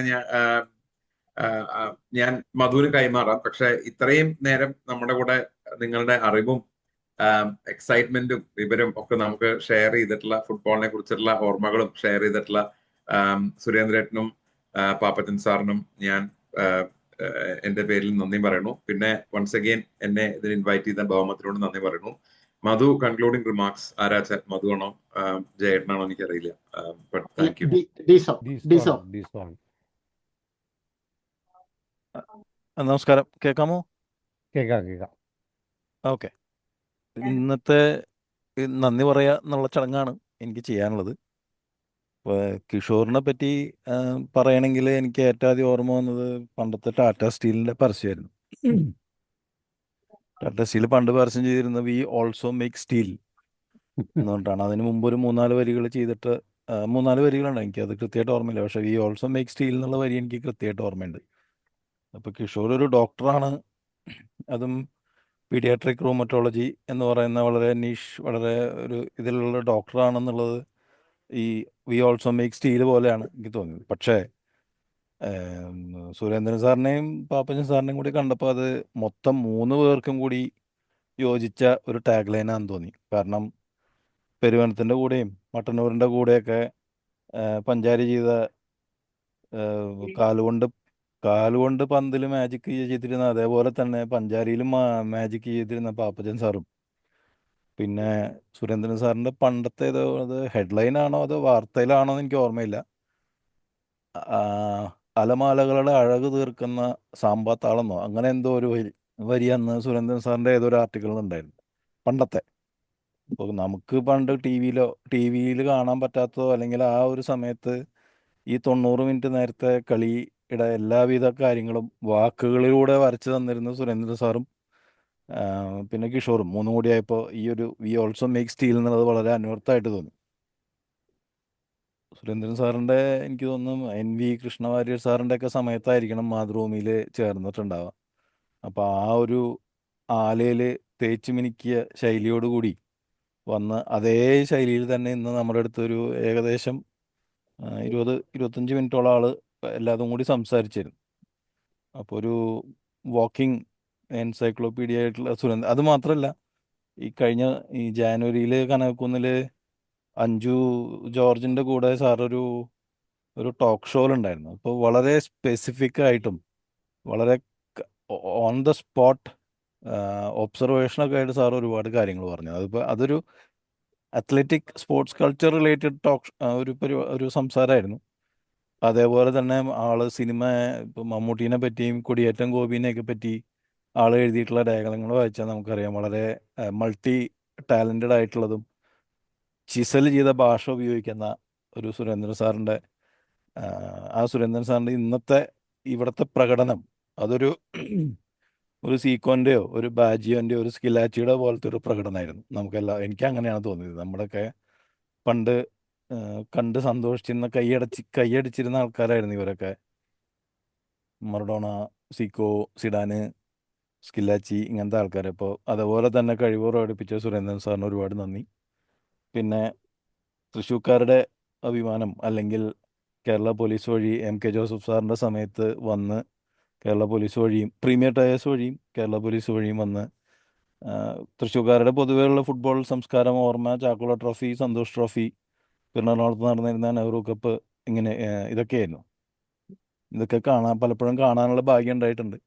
ഇപ്പം ഞാൻ നേരത്തെ പറഞ്ഞ ബ്രസീലിയൻ അല്ലെങ്കിൽ ലാറ്റിൻ അമേരിക്കൻ, യൂറോപ്യൻ കളിക്കാരുടെ പേരുകൾ വരുമ്പോൾ നമ്മൾ മലയാളികൾക്ക് എപ്പോഴും അഭിമാനവും സന്തോഷവും അല്ലെങ്കിൽ ഗൂസ് ബംസും തരുന്ന പേരുകളായിരുന്നു VP സത്യൻ, ഷറഫ് അലി, ജോപ്പോളഞ്ചേരി, പാപ്പച്ചൻ, വിജയൻ, ഇവരൊക്കെ. അപ്പോൾ ആ ഒരു കൂട്ടത്തിൽപ്പെട്ട പാപ്പച്ചൻ സാറിൻ്റെ ഇന്നത്തെ ഇവിടുത്തെ വരവും പങ്കെടുക്കലും തുടക്കത്തിൽ ആളെ കാണാതായപ്പോൾ ചെറിയൊരു വിഷമം ഉണ്ടായിരുന്നു. പക്ഷെ പിന്നീട് ആൾ ജോയിൻ ചെയ്തു, വളരെ കൃത്യമായി കാര്യങ്ങൾ അവതരിപ്പിച്ചു. സുരേന്ദ്രൻ സാറ് പറഞ്ഞതിനോട് സപ്ലിമെൻ്ററി ആയിട്ടും അതല്ലാതെ ഫീൽഡിൽ കളിച്ച പരിചയത്തോടുകൂടി പറഞ്ഞതും, പെനാൽറ്റി കിക്ക് എടുക്കുന്ന ആൾക്കാരുടെ ടെൻഷൻ, കളിക്കാർ തമ്മിലുള്ള ഈഗോയുടെ മാനിഫെസ്റ്റേഷൻ, പിന്നെ ഇന്ത്യ കപ്പ് ഹോസ്റ്റ് ചെയ്യുകയാണെങ്കിൽ ഇന്ത്യക്ക് പെട്ടെന്ന് കളിക്കാം, ഇങ്ങനത്തെ കാര്യങ്ങളൊക്കെ പറഞ്ഞ് വളരെ രസമായിട്ട് അവതരിപ്പിച്ചു. അപ്പോൾ പാപ്പച്ചൻ സാറിനും ഒരുപാട് നന്ദി. പിന്നെ നേരത്തെ പറഞ്ഞ പോലെ എൻ്റെ സുഹൃത്തും ക്ലാസ്മേറ്റും സംഗീതത്തിൽ ഒരുപാട് താല്പര്യമുള്ള ഡോക്ടറായ, ക്രിക്കറ്റിൽ ഒരുപാട് കളിച്ചിട്ടുള്ള, ഇതിലെല്ലാം ഉപരി ഒരുപാട് ക്വിസുകൾ നടത്തുകയും ക്വിസിൽ പങ്കെടുക്കുകയും ചെയ്തിട്ടുള്ള കിഷോറിനും ഒരുപാട് നന്ദി. പിന്നെ കേരളത്തിൻ്റെ ഒരു പ്രത്യേക അഭിമാനവും രോമാഞ്ചമൊക്കെയാണ് ഫുട്ബോൾ. ഇപ്പം കിഷോറിൻ്റെ തറവാട്ടിൽപ്പെട്ട കോട്ടയ്ക്കലിലെ PK വാര്യർ സാറിൻ്റെ ഓർമ്മ ദിനം കൂടിയാണെന്ന്. മൂപ്പര് വളരെ പരസ്യമായിട്ടല്ലാതെ പേഴ്സണലി ആഘോഷിച്ചിരുന്ന ഒന്നാണ് ഫുട്ബോൾ. അപ്പോൾ അതൊരു കോയിൻസിഡൻ്റ് ആയിട്ട് മാറി. അന്നേ ദിവസം തന്നെ കിഷോറിനത് ചെയ്യാനും പറ്റി. അപ്പോൾ 3 പേർക്കും ഒരുപാട് നന്ദി, ഒരുപാട് സന്തോഷം, ഒരുപാട് സ്നേഹം. പിന്നെ ഇങ്ങനത്തെ ഒരു ഈ ഫിഫ കത്തി നിൽക്കുന്ന സമയത്ത് ഭൗമത്തിന് വേണ്ടി ഇങ്ങനത്തെ ഒരു പരിപാടി പ്ലാൻ ചെയ്ത ആരുടെ തലയിലാണോ ബൾബ് കത്തിയത് അയാൾക്കും അയാളുടെ കൂടെ നിന്ന് ഇതെല്ലാം ഓർഗനൈസ് ചെയ്ത BSIയുടെ എല്ലാവർക്കും ഒരിക്കൽ കൂടി നന്ദി. നല്ല ചോദ്യങ്ങൾ ചോദിച്ച് ചാറ്റിൽ കാര്യങ്ങൾ അവതരിപ്പിച്ച, സംശയങ്ങൾ ചോദിച്ച, പങ്കെടുത്ത എല്ലാവർക്കും നന്ദി, സ്നേഹം. Good night. എനിക്ക് പാപ്പച്ചൻ സാറിനോട് ഒരു ചോദ്യം ചോദിക്കാനുണ്ട്. പോയോ? പാപ്പച്ചൻ സാർ കുഴപ്പമില്ല, നിങ്ങൾ ഒരേ സ്കൂളിൽ പഠിച്ചാന്ന് തോന്നുന്നുണ്ട്. അതുകൊണ്ട് സെന്റ് ലൂഷ്യസ് ഞാൻ പഠിക്കുമ്പോൾ ഉണ്ടായിരുന്നത് അവിടെ. ഓ അദ്ദേഹം പോയിന്ന് തോന്നുന്നു. പോയിട്ട് സാറല്ല, പേഴ്സണൽ ആയതുകൊണ്ട് ഞാൻ പിന്നെ ചോദിക്കാന്ന് വിചാരിച്ചു. അപ്പോ എന്നാൽ അങ്ങനെ എന്തായാലും ചോദിച്ചു പറയാം ആ, TV. ആ, ഓക്കെ. ആയിക്കോട്ടെ. അപ്പോൾ ശരി.